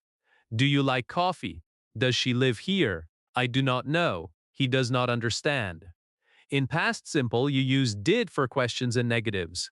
Did you go? Did she call? I did not go. She did not call. The pattern is similar, helping verb first, then subject, then base verb. That similarity is huge because it means once you understand the question pattern in the present, learning the past question pattern becomes easier. Your brain just swaps the helping verb. It is like changing shoes, not changing your entire body.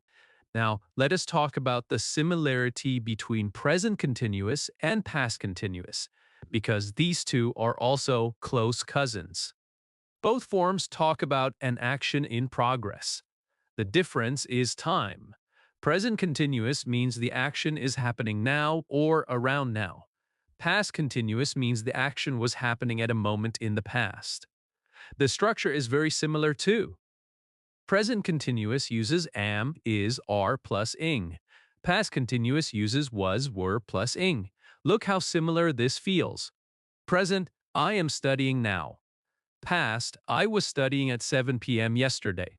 Present, she is cooking right now. Past, she was cooking when I called. Present, they are playing outside.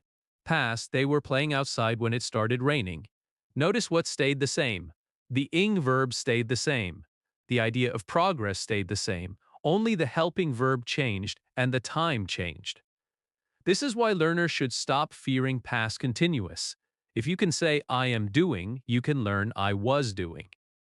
Another similarity is how both present and past help you create stories with background and main events. In the present, you can describe what is happening in your life. In the past, you can describe what was happening in your life. The skill is the same. You paint a picture for the listener. For example, present story. I am sitting in my room and I am listening to music. Past story.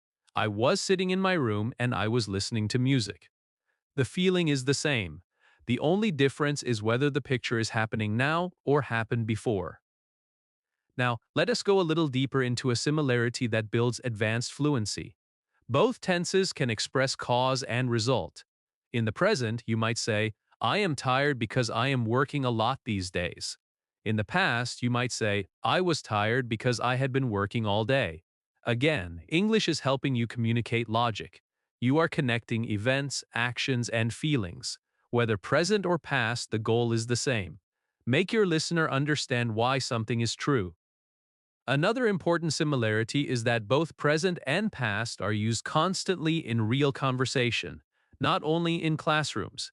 People in every region use these tenses to talk about daily life. In the USA, someone might say, I work from home. Yesterday I worked late. In Europe, someone might say, I take the train every day. Last week I took a different route. In India, someone might say, I study at night. Yesterday I studied very late. In South Korea, someone might say, I practice English every morning. Last month, I practiced with a friend. Different places, same human need. People talk about now and before now all day long. This is why learning similarities matters. It makes you feel connected and capable. Now let us do a simple practice that makes your brain feel these similarities. Choose 3 daily actions.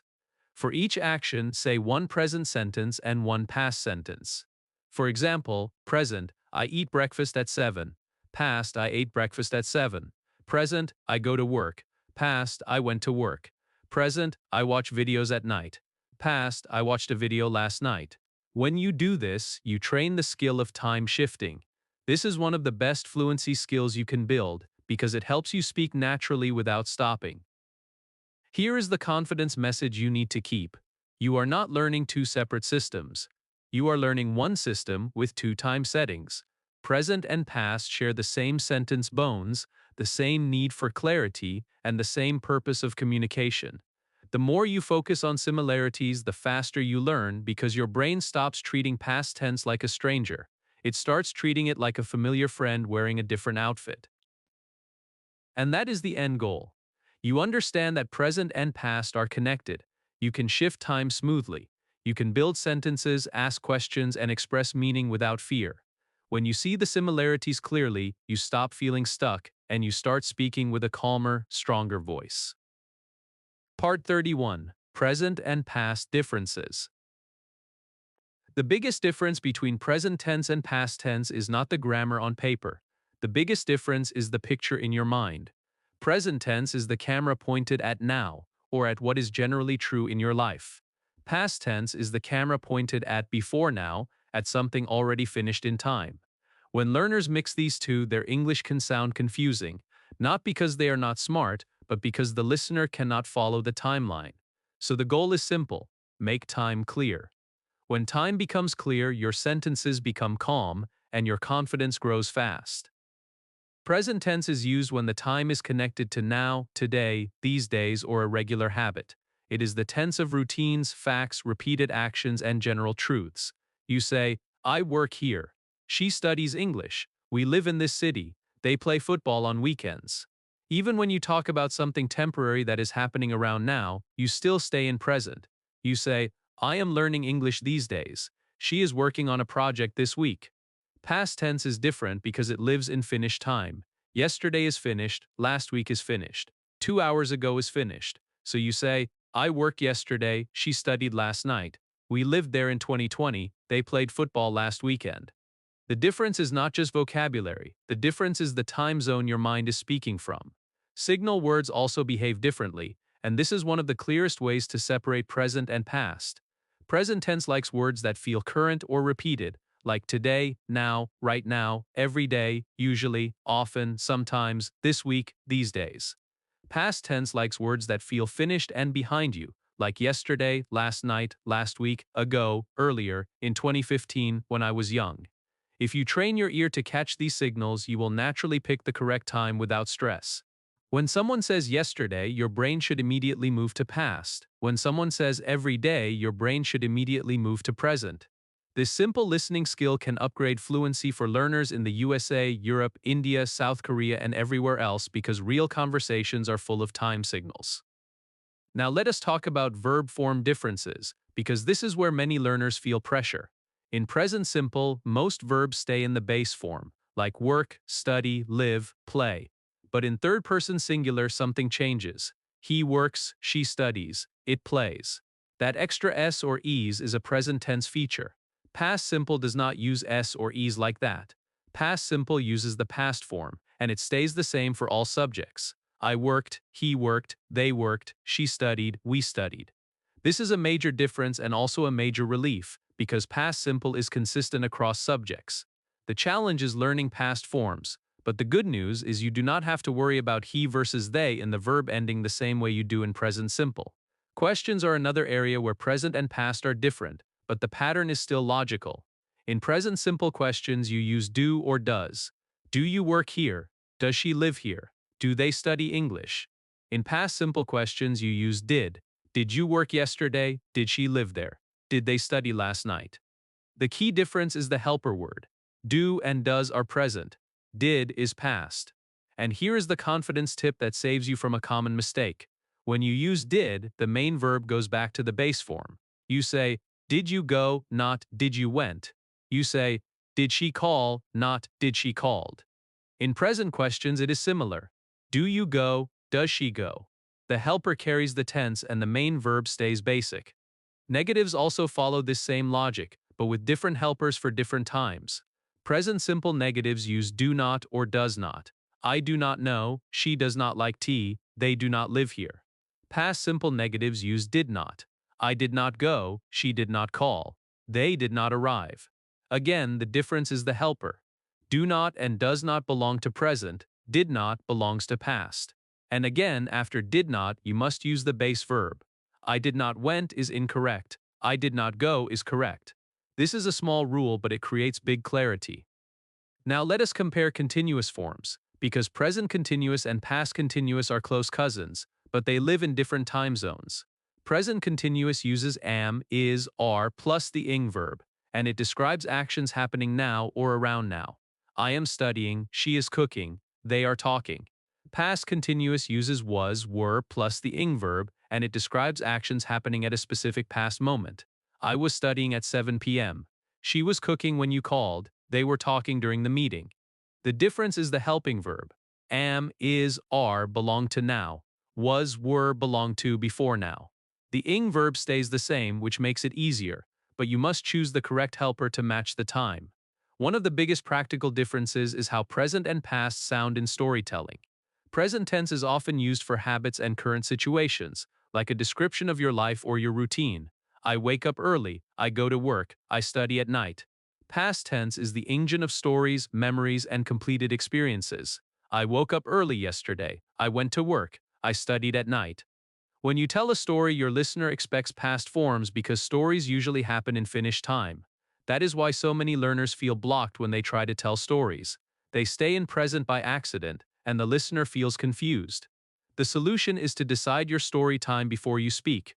If it already happened, stay in past for the main events.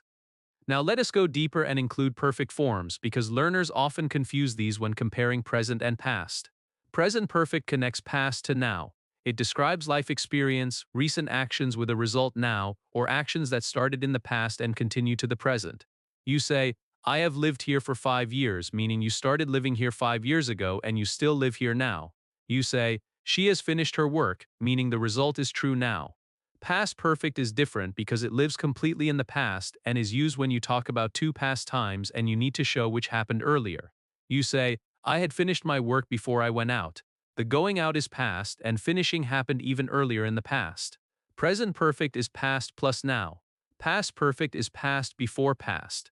That is a big difference, and understanding it makes your timelines clean. The continuous perfect forms have a similar difference, but they focus on duration. Present perfect continuous connects duration to now.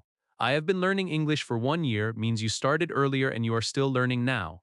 Past perfect continuous connects duration to a past moment. I had been learning English for 1 year before I moved means the learning continued up to a past point and then something else happened. Present perfect continuous is duration up to now. Past perfect continuous is duration up to a past moment. These are powerful tools, but the time focus is the difference. Another difference is how present and past interact with politeness and tone in real speech. In many situations, past forms can sound softer and more polite, especially in requests. People sometimes say, I wanted to ask you something, even if they want to ask it now because it sounds gentle. They might say, I was hoping you could help me. That does not mean it happened yesterday. It is a polite style choice. Present can sound more direct. I want to ask you something. I hope you can help me. Both are correct, but they create a different feeling. This is useful for learners who want not only correct grammar but also natural communication. Now let us talk about the most common mistakes that happen because learners do not feel the differences clearly. One common mistake is mixing time signals. A learner says, "Yesterday I go to school." The word yesterday demands past, so it should be, "Yesterday I went to school." Another mistake is forgetting the third persons in present simple. A learner says, "She work every day." In present simple, it should be, "She works every day." Another mistake is using past form after did. A learner says, "Did you went?" It should be, "Did you go?" Another mistake is confusing was and were. I was, he was, she was, it was, you were, we were, they were. These are small details, but they create big improvements when you fix them early. A simple training method is to practice time shifting, because it forces your brain to separate present and past clearly. Take one sentence and say it in present, then say it in past. I eat breakfast at 7. I ate breakfast at 7. She studies English every day. She studied English yesterday. They are playing now. They were playing when I arrived.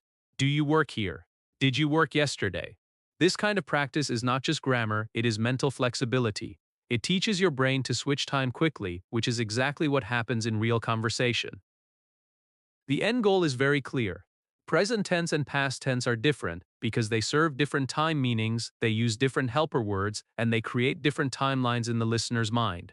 When you master these differences, you stop confusing people, you stop confusing yourself, and you start speaking with calm authority. You will be able to talk about your life now, your habits, and your plans, and you will also be able to tell stories, describe memories, and explain past experiences with clear order and strong confidence. If you stayed till here, you just proved something important. You can learn English in a simple, real, powerful way. Past tense is not your enemy anymore. It is your voice, your memory, your story. Now I want you to take one small step today. Say 3 sentences about yesterday, then say one short story about your week. Practice, not pressure. And if this lesson helped you, like the video, subscribe, and comment past so I know you're serious. I'll see you in the next lesson.